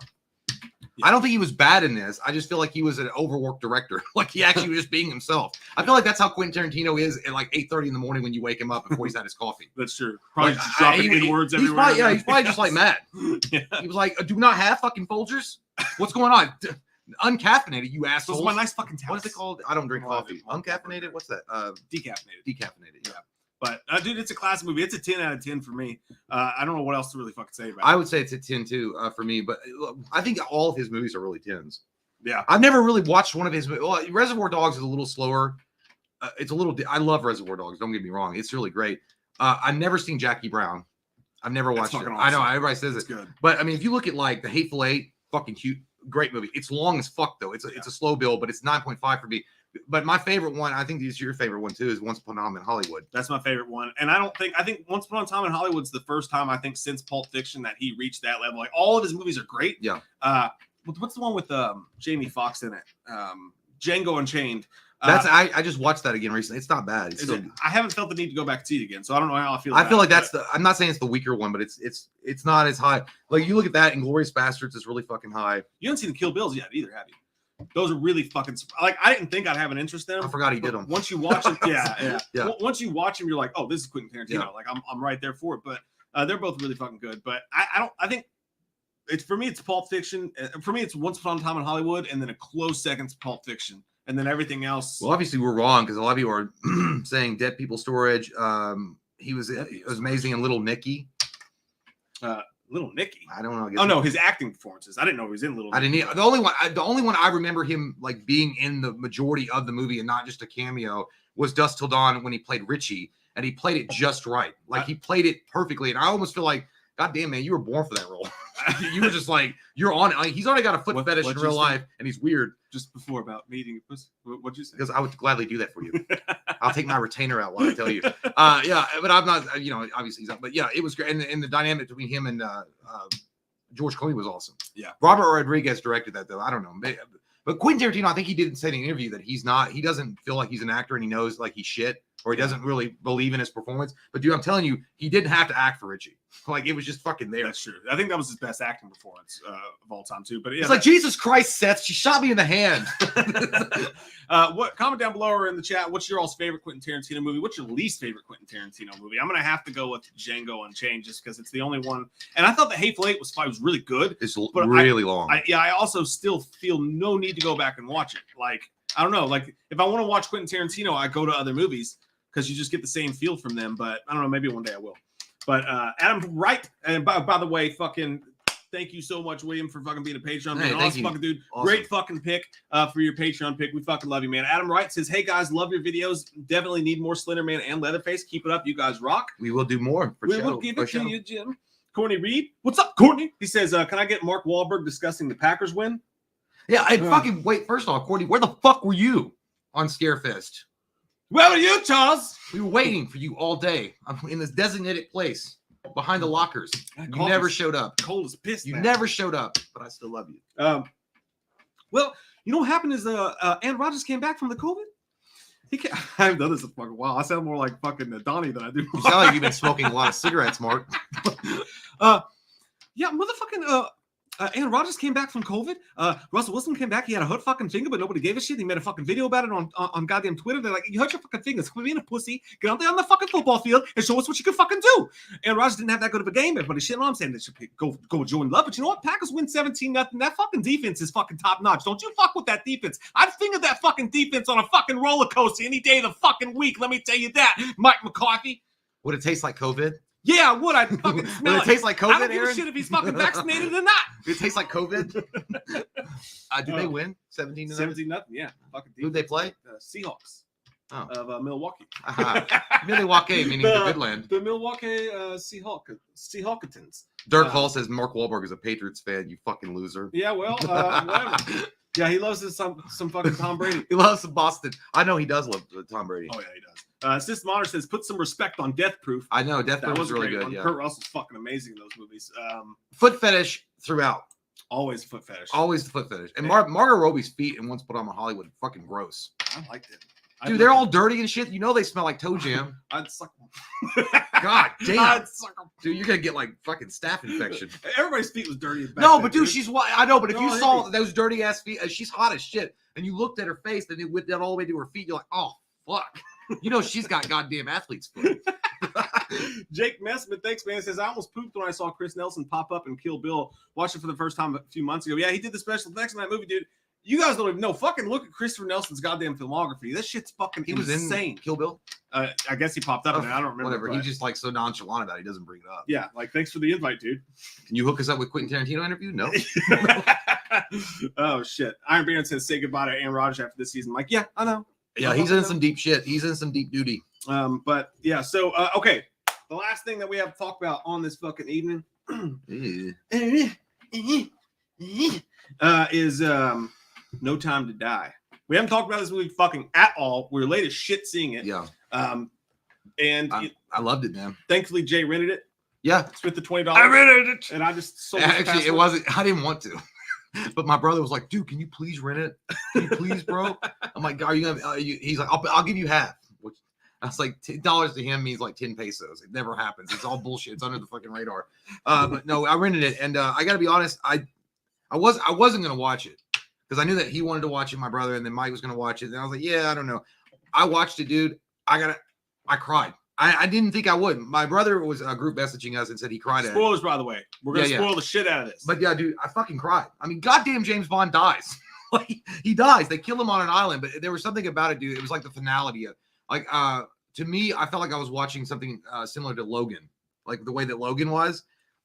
It was like the hero's journey, and then James Bond made the only move that James Bond could make to ensure the survival of everybody else, even if it meant his sacrifice. And I loved it. Creed came on. But yeah, dude, it was really, and it's got the action in it. Like the very first 25 minutes of it, it's like pure action. So it's got that. It's a little slow in certain spots, but dude, as far as a wrap up, they sent out. I think they sent Daniel Craig out on a great ending. I think, and you know, Mike and Cody and myself had a little, you know, three-way debate on the text messages. I gotta go with Cody though.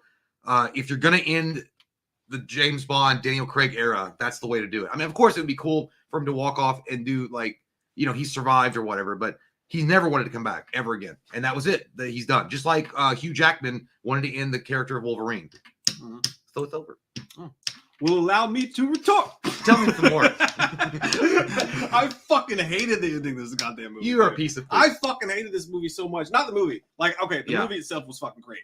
But I actually, like, the first time I watched it, dude, it got to that ending, and you motherfucker, you had it spoiled for you before you watched it. And I did. I remember sitting here that fucking day. You were telling me like, fucking Cody ruined the ending for me, and I was like, don't tell me.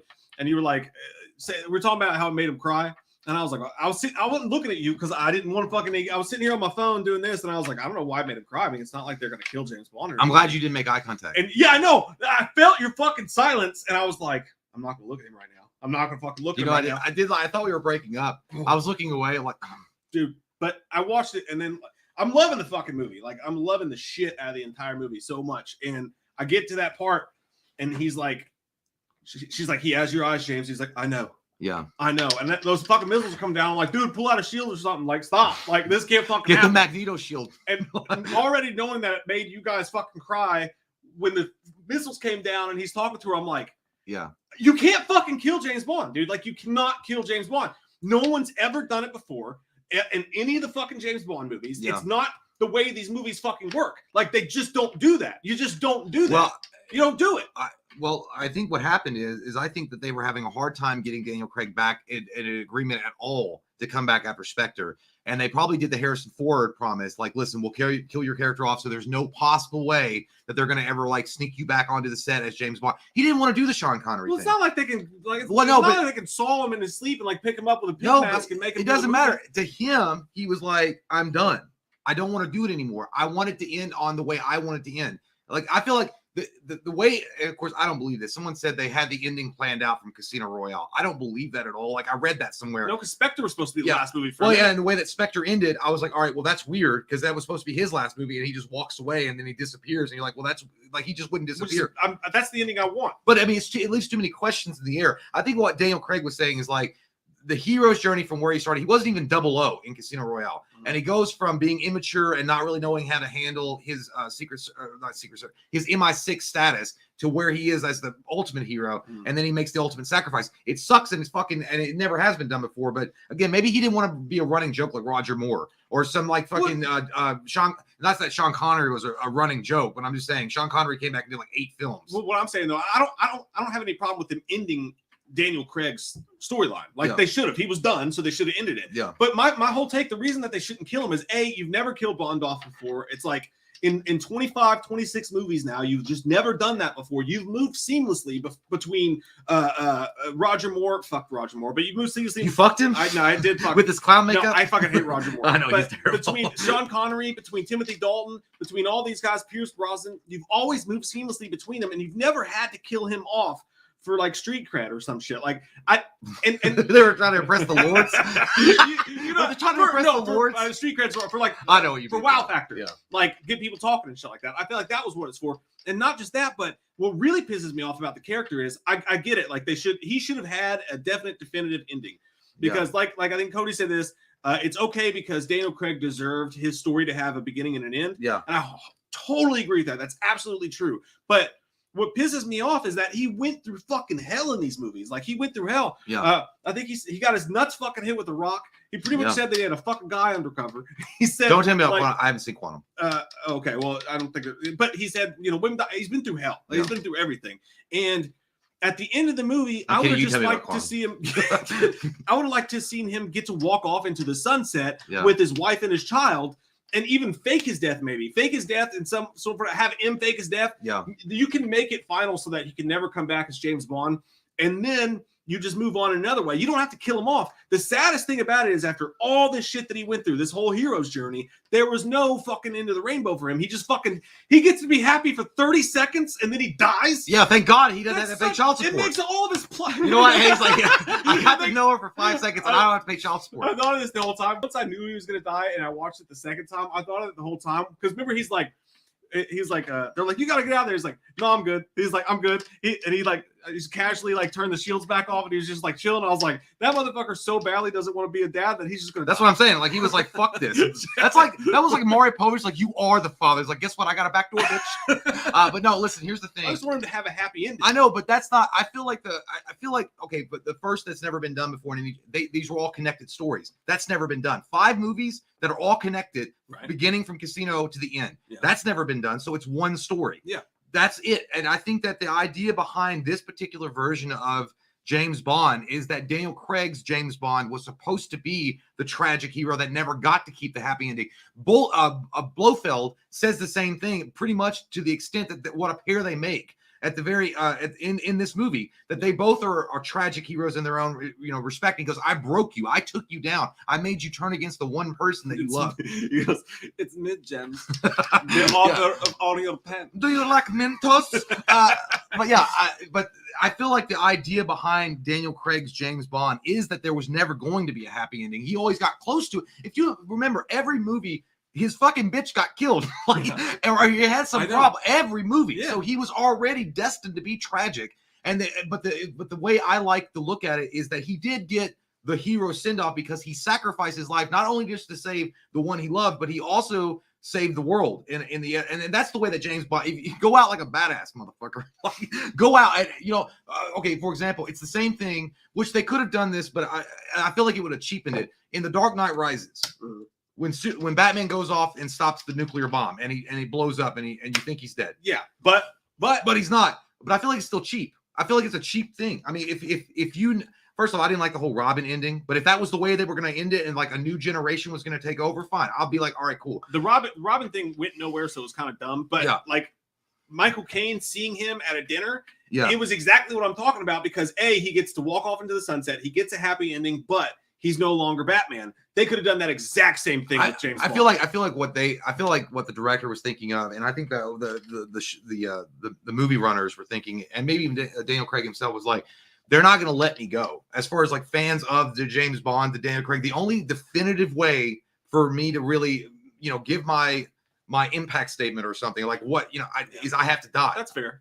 That's a good point. Because here's the thing: if you knew that he was still alive and they wanted to move in a different direction, you're always going to compare. It's like Hugh Jackman. Is Hugh Jackman going to play Wolverine? Yeah, and again, but they're doing it with Hugh Jackman right now. They think we don't know. Well, no, people are asking for him. Yeah, but Patrick Stewart came out when Logan was done. He's like, it was such a beautiful story, and it was told in such a great way, and it wrapped up everything. There's no need to even go back and touch those characters again, as far as like his version of Professor X and Hugh Jackman's Logan. Yeah, because that's the thing. They could have ended Logan where he went, he disappeared and went off with his daughter and raised her.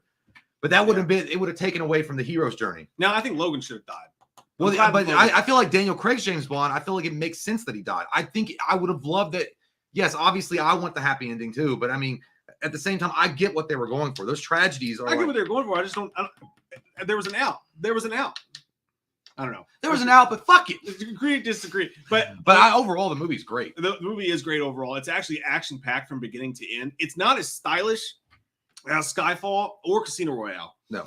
It's not. I'll say it's not as brash as Casino Royale. It's not as stylish as Skyfall, which are the two best Bond movies in this storyline. But it's very fucking seamless. It's Spectre. I like Spectre fine. Well, I think you hit the nail on the head when you said he just didn't look like he was wanting to be in it. Yeah, and it was boring. Like Spectre was kind of boring, and like the story was pretty good. The story was good, but it never had that bite that the other James Bond movies had. And this was right up there. Like it was action packed, but it wasn't as polished. Mm-hmm. Did you see the fucking when they took that pod down or whatever, and then it parked in the building? Mm-hmm. That shit looked, dude, it looked almost as bad as Escape from LA with the CGI when he pulls up in that fucking X jet or whatever. Oh yeah, the CGI was awful, and you just don't see that in these Bond movies. They never make that forever mistake. When he goes down the little chute. That's another bad one too. That they're almost supposed to be. But there was some mistakes made in this movie, like with the stylishness of it, with the cinematography and stuff like that you don't usually fucking see. Mm. But I was fine with it because the movie was really fun from beginning to end. Like it was action packed. Well, like here's the thing: if you guys are a big fan of the Daniel Craig James Bonds, don't cheat yourself. Watch the movie. I mean, I think it's worth $20 if you can rent it. If you got the money, if you got a little spare change, I mean, I think you should rent it. I'll just give you all Jay's Amazon password. No, you won't. I changed it already. It's called Dix334 is my password. Shit, I gave it away. But no, it really is worth the money. I think it's worth $20. I love cock #9. It really is. Well, it's #7. That's how many I can fit in my mouth. But no. But it is worth the $20, I think. I mean, I think if you're not a fan of James Bond, then you don't watch it at all. If you've not seen any of the Daniel Craigs, then who gives a fuck what we're talking about? But if you're a fan of James Bond, as far as a James Bond movie, though, it's solid as fuck. Yeah. It's a solid James Bond movie. It really is. Did you like Rami Malek? I did. Guy? I thought he was fucking weird. It was weird. He fucking creeped me out. I was like, stop touching the little girl, dude. He kept like rubbing her hair. I was like, stop touching her. Is that Joe Biden's assistant? No, you know who I really think he could have played when he was doing that creepy thing? Do you imagine if he was in Joker makeup? I could see it a little bit. I didn't love him as a bad guy though. Like, I thought he was all right. To me, the best bad guy still in this franchise or in this in the Daniel Craig verse is no doubt Javier Bardot or however you say it. Yeah. When he took out his fucking teeth and he was like, "Look upon the world." He was great. That was good. Mads Mikkelsen was great. Maybe he's the best one. Mads Mikkelsen was awesome. That movie was just incredible. The whole casino thing where they're sitting there playing poker with each other and he's bleeding tears. Dude, that last scene. By the way, there's threads throughout this entire movie that are the right kind of Easter eggs for the entire Bond franchise. Like that ending, dude. There was multiple nods. I felt like to GoldenEye when he grabs the rope and he jumps off the bridge. That scared me. My dick tightened when he jumped because I had it on the screen. It was like you know what you like when you see like cliffhanger. Dude, yeah. I get the tickle in my wiener every time I watch cliffhanger. My butthole feels weird. It's like I get a tickle in my balls. Yeah. But it had.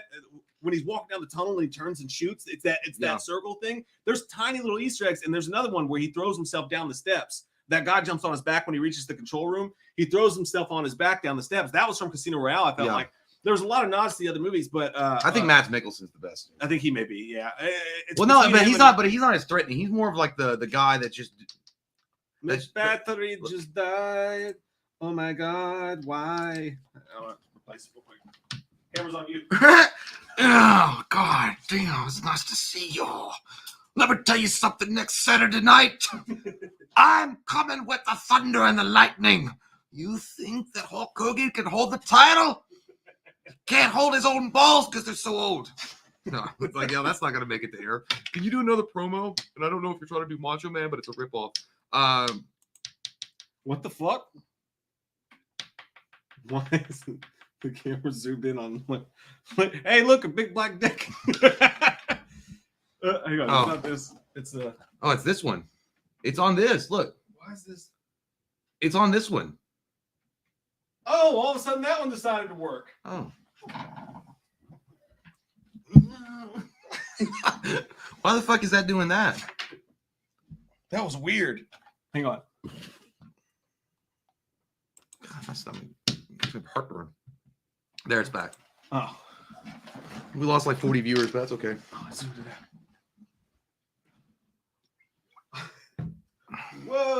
Whoa! Extreme. Whoa! Whoa! Whoa! All right. Yeah. So I think overall, it's a great movie. Yeah, it was. Mads Mikkelsen might be, but then again, like I said, Mads Mikkelsen, he's kind of the pussy in the because he's not really. Remember when that dude breaks in and he's choking the shit out of his girlfriend? He's like, he did nothing for protests. Maybe find someone else. He's fucking awesome, dude. But what do you rate? What do you rate on time today? I'm giving it like, I'm gonna give it a 9 because I mean, for me, it would be Casino Royale is a 10, Skyfall's a 10, and this one's a 9. I'm gonna go 8. But again, I'll be honest, I haven't seen Quantum. You gotta watch that shit. I know, but I don't know if it'll be that high though. It probably won't be that high, but it's a really good action movie. Yeah. Just a solid action. Is it movie. better than Spectre? Yes. For me, it is. I give it an 8.5 just because I fucking hate that they killed him. But it was a great movie up to that point.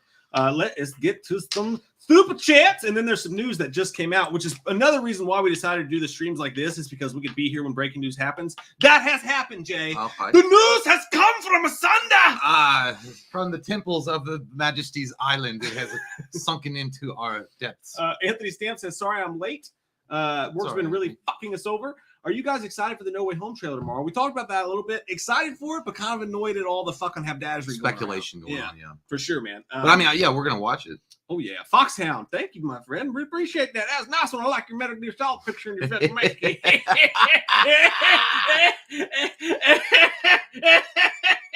at that asshole. I didn't know the camera was on until I just saw it. Oh shit! Thanks, man. Ethan Taylor says, "Before you guys go, can I get a shout out for my wonderful wife, Olivia?" There's a song by Matt Skiba and the Secrets called Olivia. You should listen to it. She has her first boxing class today and is super nervous, even though she doesn't need to be. Hoping a funny shout out will help. You're gonna be all right, Olivia. Okay, just go for the nuts. Yeah, just punch him in the nuts. Fucking, you go in there and you fucking. Or if it's against another girl, punch him in the vagina. Hit him in the tit. Hit the fallopian tube. Yeah, go right in there and hit him in the tit. I give him the old dick twist. She's fucking. But you'll have those big ass boxing gloves on. Grab his dick and twist it. Yeah, when you go in there, literally just fucking. If you go, like, even though you're not going to be sparring or fighting anybody, the first rule of a boxing class is you go up to the biggest girl there and you punch her in the titty. That's it. With both. Actually, punch her in both titties. Just walk up and power punch her in the titty. You gotta do them rabbit punches. When you get it, like, cover up like you're hugging and go, fucking bitch. You find a big girl, big tits. And hey, you roundhouse them. Hey, I'm going to box those things like Sugar Ray Little. Olivia, grab her. And when you got her, like when you're like, you're like locked up, and the refs before he's like, "Hey, I saw your husband fucking cheating on you," and then she'll be like, "Huh?" And then as soon as she backs up, she goes, "Huh, fucking uppercut, bitch." Aim for her snaggletooth. Aim for her whispering eye. No, seriously. It means vagina. Enjoy the boxing class. You're learning to protect yourself. That's cool. Which is what you're going to need in these streets. Okay, trust me. Me and Mike would look like Paulie from Rocky getting in there doing boxing classes. People try to put their finger in my butt. Like we would be like knocked down after the first 20 seconds. Like, can I have a job? Kevin Williams says, Halloween came back and did a sequel to Resurrection. Would you want the actress that played Sarah to come back? No. What is it now? He said, if Halloween came back and did a sequel to Resurrection, would you want the actress that played Sarah to come back? Hell no. I don't want anybody from that fucking movie coming back. Nobody except for Michael. I think maybe the kid from Rookie of the Year so he can fucking die and bust us so he can die. Yeah, no, dude. Nobody, like, let's put it away. Put that fucking bad baby. Halloween Resurrection is like finding your mom's used like vibrator in a drawer, and you're like, oh god, I never want to see that again. I'm drinking from an empty cup of coffee. God damn it, Foxhound. Thank you very much again, my friend. Very much appreciate you. Bat Seal says, can Jay do Slender Man singing Down Easter Alexa? He will never stop. Bat Seal. I tried to listen to that yesterday. Amid on the down east Alexa, and me cruising through wide open seas. It's like, tell me what's me strolling Atlantis, and those fuck. Man, I feel so bad. That was good. You got it. No, it's not the song because I made up some words to go because I didn't know. Tell me what's me is trolling Atlantis. And those red buckets, fuck me in the asshole. Anthony Stance. Me have a family, me have children to pay. God damn, dude. I'm sorry. I've got to really work on that. Anthony Stamp says, can Dr. Loomis say, Michael, it's the middle of November. What the hell are you still doing here? Get your ass back home. Yeah. Michael, it's the middle of November. What are you doing here? Trying to grow your wiener? Get your ass back home, you goddamn idiot icicle. It is cold here. Is it cold where you guys are? It's fucking cold here. It is cold here. It's colder than my titties. Colder than a witch's tit in a brass bro. That's what I meant to say. I got confused with the lingo. Hang on, man. Hang on. I'm trying to find this shit. By the way, dude, Batseal, don't you dare contact Batman because your name is Batseal. I'm going to make it cool with Down Easter Alexa. I think you did. I didn't because he's probably a huge fan of Billy Joel and he probably listens to Down Easter Alexa every morning and he's like, you just fucked it up. Listen. We need like a fucking thing to do when like breaking news happens while we're filming. Like, we go dun-dun-dun. Sports Center breaking news. I don't know, like a fucking EA. It's in the fucking game. Yeah, that's the low budget that I'm looking for. Breaking news. Calm down, get your breaking news now. Hey, wanna fuck your shoe now. Wanna have sex with my grandpa.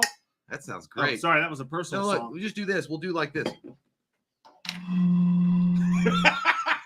No. There's like, hey, from the mountaintop, the fires have been lit.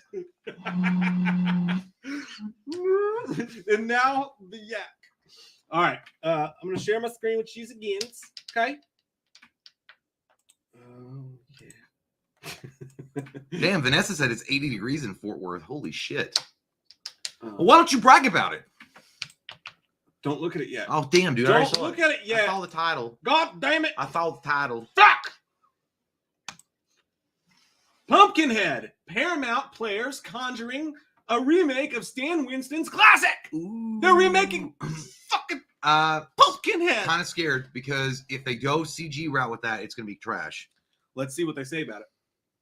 It's so tiny, I can't read it. Every horror fan knows comes from Brad Miska, Bloody Disgusting, by the way. I can read it. I'm closer. Okay, read it. Every horror fan knows Paramount Pictures, but Paramount Players is quietly building out quite the horror library. They were not only behind last year's Spell, who didn't see that, but also this October's Paranormal Activity, The Next of Kin, decent, and are also in production on several horror films from Orphan, First Kill, to the Pet Sematary prequel, Something Is Wrong with Rose and Curfew. That's weird. I didn't even know about that. I didn't know that either. What the fuck? Well, I knew they were doing it, but I didn't know they had names. Something's Wrong with Rose and Curfew? What the shit is that? That's the name of the prequel? Is you reading it right? No, dude. To the Pet Sematary prequel, Something's Wrong with Rose and Curfew. No. You are reading it wrong. What? To the Pet to the set cemetery. Fuck it. So it's not, no. I thought that was the name of the goddamn prequel. No, the prequel's called Something's Wrong with Rose, and then another movie called Curfew. It's like, well, I thought her son was named Curfew. I was like, holy shit, you fucking hated him. Okay, so anyway, it's kind of stupid. The production label is looking hard into developing existing intellectual properties, which is why they're conjuring up a remake of Pumpkinhead. Bloody Disgusting learned exclusively. Okay, so Lance Henriksen starred in the original Stan Winston directed 88 creature film as Ed Harley. Grieving father conjures up the titular monster in an effort to kill those who took his young Titty son. monster. Huh? Titty monster. Titular monster. Yeah. Sounds like you said titty monster. Titty monster. Yeah, he did have a little tits. I liked it. To kill those who took his young son from home. We hear a script, because they highlight it. We hear a script is completed and that production is ramping up, hoping to have a director news. So they don't have a director yet. So the script is pretty much done, or it's done, and then the production's ramping, but they don't have, hoping to have a director news in the coming months. Yeah. A few years back, Peter Block was announced to be producing the new film from a screenplay by Nate Atkins. Don't know who that is. The franchise spawned 3 sequels. They all sucked. The 94 Pumpkinhead 2 Blood Wings, as well as the made-for-TV follow-ups, Pumpkinhead Ashes to Ashes, and Pumpkinhead Blood Feud. I think Ashes to Ashes was the one with Doug Bradley. It's fucking awful, dude. Oh, yeah. Pumpkinhead was also turned into a comic book and had even a poorly received video game. Oh, what? Pumpkinhead Blood Wings. Y'all made fucking game? It kind of looked like that goddamn Batman Forever video I didn't game. know that shit. Yeah, so, all right, so that's interesting. Yeah. But, I mean, here's the thing. It's Really one bad. of those movies you could fuck up. Yeah. Real quick. Well, and here's the thing that makes me nervous is we like Next to Kin, Paranormal Activity, but they didn't market that for fuck all. Well, apparently we got paid to say all that. Yeah. I read the comments. Like that movie, but they didn't market it. They did not. They let that movie die. Like they purposely dipped that fucking nougat into some chocolate that was bad, It's all and they nasty. let it fucking die. So if that's the way you're going to treat your property, then it makes me actually worried that they're gonna be the people that are gonna be remaking goddamn Pumpkinhead. Because like you said, if they don't go in and do it right with the fucking practical That's effects, got that you got to do it. I wonder if Chris Nelson be interested. I hope. I mean, he did a great job with Fear Street and stuff like that. So I mean, I would imagine that if he gets a chance to do it, he'd be awesome. The thing is, Stan Winston not only did the effects for that, but directed that movie, and it's fucking classic for a reason. I love that movie to death. I watch it every October, and I watch it sometimes when I'm pooping. It's just one of those movies that you watch all the time, and I love it. I watch and it Lance while Henriksen, I watch you poop. I know, I love him. I see your little peephole. But Lance Henriksen was also amazing as the he was an anti-hero in that because but you understand him. Like he was able to convey that emotion, but you understood it. Yeah, he's like, you killed his son and you didn't give a fuck, and now he's gonna get revenge. But if you go into hey, keep talking to me like that, I'll take you in the back and fuck you. You promise. But if you go into the CG effects where it's like obviously the technology has advanced since when it came out. Like you can do it where he's like running around, he's climbing on walls and doing. It's gonna look stupid as shit. Yeah. But you can mix the two if they do it right, because there's a way to do CG and make it look good, and then mix it with practical effects. Yeah, I just don't. I agree with you, dude. I do not want to. I don't think they should touch it. But then again, here's the thing. Here's a question for you guys: does Pumpkinhead need an update? I don't know, man. It's still pretty classic the way that it is. I don't know. Like honestly, when you go back and you watch it today, you're fucking taken aback by how good it looks. Yeah, and the whole acting across the board is good. That's a movie that I think could maybe benefit from if they did, like if they had a longer cut in the bank or something like Sylvester Stallone did with Rocky vs. Drago. Yeah. If they had more on the cutting room floor, if they took that and really updated it to 4K and added some shit, did a director's cut. Pumpkinhead's the kind of movie, and then you could re-release it in theaters to tell these fucking kids that don't know their ass from their elbow today, hey, you guys want to see a real creature feature? Go watch some fucking Pumpkinhead. Well, it's one of those, I'll let you guys decide. In personal opinion, I don't think it needs to be touched. I think it's good the way that it is. I don't think there's certain movies that you look at and you're like, yeah, that needs a remake. Like, I can see why they would want to update that. Like, something like Black Christmas. You look at that and you're like, yeah, it kind of seems kind of cheeky and corny, and the way that it was shot, I'll update that. But something like Pumpkinhead, something like The Exorcist, I don't know, man. I just feel like those movies that are so classic and so perfectly done that there's no point in going back and fucking with them. But could be wrong. Yeah, I'm with you. I don't see the point in it. Pumpkinhead. Look, I'm not saying that, it's going to depend on the director. Like, you got to get the right director first. Like someone said, Del Toro, he would be good. Guillermo del Toro is a great. He's got a good eye for that. Oh, okay, I got really confused. I was like, they can't see us, but they can. Pan's Labyrinth. If you look at that, Pan's Labyrinth, Guillermo del Toro is like one of those guys. Guillermo del Toro, he's one of those dudes that really understands creature features. Dude, you should see Antlers. He just executive produced it because he's getting lazy, but he only executive produced it. But dude, fucking good creature. But him and I swear to God, dude, I even take Peter Jackson. He did Dead Alive and shit like that. Peter Jackson knows how to tell those kind of stories. I don't want any director that's going to come in there and be all cutesy with him. Like, I'm going to add some like really bad actors, and I'm going to add like some college humor, and then just make him a big fat fucking CGI floating monster. Yeah. But no. Paramount, if it's going to Paramount Plus, man, they said Paramount Players. It just said Paramount Players. So I don't know if this is something they're just going to throw on Paramount Plus. They're not going to put the heart and soul into. Well, I mean, I don't know. We like Paranormal Activity, and that was a Paramount Plus exclusive, right? But they fucking dicked it. They dicked it. Summertime. They dicked it by not like advertising it. Yeah. But I mean, I'm not gonna hold my breath that it's gonna be good, but I could be wrong. I didn't think Next of Kin I was gonna enjoy it, but I did. Yeah, so that's true. Like it all comes down to what the monster fucking like. More like what we said about Halloween Kills. The movie might have had 1,000 problems with it, sure, but at the end of the day, they got Michael right. They got the monster right. And I feel like Pumpkinhead could be the same thing. But just like some of the Michael Myers movies of old, Halloween 4 has like the greatest atmosphere of any Halloween movie in it. It's got a lot of great stuff in it, but Michael looked like shit. So a lot of people, that movie's never reached the what's the word I'm looking for? God damn, come on, give it to me. Give it to me. Potential. Keyword. But I was thinking. By the way, did you know Halloween 4? What? You know about Halloween 4? Yeah. Do you know if the mask looked good? Do you know how revered that movie would have been? Dude, I didn't know this. Do you know that the reason why it looked like that was actually the Kirk mold, but they didn't have time to fucking fix it, so it looked like shit. Yeah, they put eyebrows on it. Yeah, but it was the actual mold, and if they'd had more time, they would have actually made it look like the first original, like the box cover. Would change the whole goddamn movie. Yeah. Now we love Halloween 4, but overall, most people look at it as a shitty movie. Yeah, Commander Data from Star Trek. Man, if they just made, and that's the thing with this, Halloween Kills got Michael right. If Pumpkinhead gets Pumpkinhead right, then you're on the but so many movies don't take the time to do that. They're probably not going to do practical effects with it. I think the only way that it works, obviously they say the script is done. Hopefully it's by people that really appreciate it and respected the material, so they do it right. And then you got to get a director that actually understands what they were going for, what Stan Winston was going for, and gets the character of Pumpkinhead and what the whole thing is about. Vengeance and obviously, but it's about going too far to get your vengeance. So if he understands that, but here's the thing, I don't know if it's more expensive to do practical effects. I think it's more expensive nowadays versus just putting on your computer and doing CGI. No clue. No, I would imagine that CGI, because it's so accessible. Anybody, you could just get out. You could do a CGI. We could do CGI right now with fucking YouTube Creator Studio. Well, so I don't know, but if Paramount Plus is like, yeah, we're not going to put the money in to make like the big creatures and the models and stuff like that. We'll just go ahead and get fucking Sony Studios and make some CG shit. I say go the route that they went with this one. Let the guy who does the practical effects, Stan Winston, in that case. Stan Winston's dead. No, I know. I'm saying they let the guy who made the monster direct the movie. And I think whoever they get, if they really want to go for it, say if they got Christopher Nelson, I don't know if he'd be interested in directing. I don't know. But hey, man, like, you know, whoever they get to make the monster, get somebody who can direct as well. Yeah. Because the most important thing about Pumpkinhead is, do you believe it when you see it? And when even going back to watch Pumpkinhead today, when I see him, I fucking believe it. I would go with the guy that did we just watched it a couple of months ago. The director for Big Black Clocks 3. Yeah, that was a good one. The cinematography was great. I could really see the cum coming out. Pony Smasher. Yeah. The guy who did Lights Out. Yeah, that was a long time. I'm not talking about that one, but I'm talking about the one with Andy Mudachek.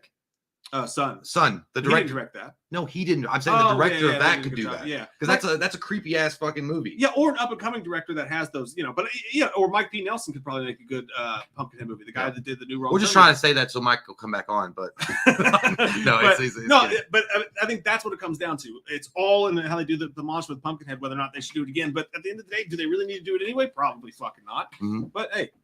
What are you gonna do? It is what it is. Get naked with the cheese whiz. Foxhound, thank you very much once again, man. You've been very, very friendly to us this afternoon. He says, I wonder if how they're gonna evolve Michael's look in ends. Like they're gonna go full Rob Zombie H2, or does Michael get a shower and a glow up? So it's 4 years later. He can't still be wearing that danky. I mean, he mask, might, right? because if they do something stupid, like they're not gonna be selling that mask on fucking stores. He's not gonna be able to go to like CVS and buy it. That's true. So I mean, no, he'd probably just keep it on. That shit's gonna get rotted. If they show more of his face, I'm gonna get pissed. But probably just be rotted on his face. Yeah, probably keep the same mask. Yeah. That makes sense. He can't, because I mean, what are you gonna do? He can't just go and like, what, he's gonna go to Amazon and order a new one? He's like, give a shout out to Trick or Treat Studios. That's a good fucking point, man. Yeah. It's gonna have to be the same mask. There's no way they can't glue it up. I'm trying to think. So Michael's not gonna be sitting in there with like fucking like a rag washing his mask 4 years later. He never take it off. Yeah. And he's gonna smell like pure ass, so you can always smell him coming. He puts it on. He's like, I can only imagine. Yeah, I would. Yeah, they're not gonna. Yeah, he'll have the same mask on. I don't think they can do much with it. They can make it look more deteriorated. Yeah, but that's it. Yeah, that's a good question, Fox. Yeah, I can't think of any. I'm trying to rack my brain. I can't think of any other way. Because he's not gonna go to like fucking Halloween Express and buy a goddamn Trick or Treat Studios mask. He's like, well, wait though. I gotta get it. What do you call it when they redo it or whatever? I gotta get it fixed up. I don't know. Re-upped or some shit. Yeah, I know. Makeover. A makeover. Suck my fucking. That's fine. White ass. We can just go with that. Rehaul. Yeah, rehaul. Get it rehauled. I gotta get this. Gotta go. Why don't you get your ass rehauled? Got a good rehaul. But yeah, man, that's an interesting question. But hey, man, that's the fucking show. Hey, we're done. That's the show. Hey. Ah, God, that's how we're gonna end it every fucking time. Someone's gonna die. We're gonna recreate Booker T and Steve Austin in the grocery store. We're just throw potatoes on each other and drink milk. Oh man, guys, we really miss doing this with you guys fun. So much these past couple of weeks, and we've got lots more to come. We're gonna make it better. We're gonna fine tune shit. This was a big undertaking with all these cameras and all this new shit that we're doing. We were gonna do an unboxing even. I forgot about that, but we'll do that next time for sure. Love your all's fucking faces, man. Thanks for watching. Thanks for hanging out with us. We had a good time. Super chat. Sorry about the fuck up a little bit at the beginning, but that's what it is. That's Hollywood, y'all. Yeah. That's Hollywood, y'all. Put a finger up there. Whoops. Didn't mean to. Sorry. Don't sue me. I don't know what the fuck's going on right now. I don't either. I'm having a panic attack. I've had too much coffee. Slightly. Really. I'm used to having 6 to 12 beers. I had a lot of Coke. 3 cups of coffee, and now I just want to fucking go crazy on somebody. Dude, tell me something, by the way. Let's go hunting. Tell me something real quick. Last thing. Dude, without knowing what movie this is, well, you already know. I already saw it. Tell you, but tell me that is not fucking. Tell me that's not George Clooney and From Dusk Till Dawn. It does look like him. Right, chat? Yeah, it Right? does kind of look like You him. know who it fucking is? It's goddamn Van Damme in Knockoff. Van Damme's a handsome motherfucker. He dude. is a handsome motherfucker. Why does Rob Schneider have a gun? I don't know. He's probably looking for a better role. That's your first mistake. You can do it. Shoot that 9mm. He Pop Anonymous? You got him the easy ones. Evil dies tonight. He win all the time. Love your fucking faces, guys. Have a great fucking night. See you guys. Did I end it or not? I don't know.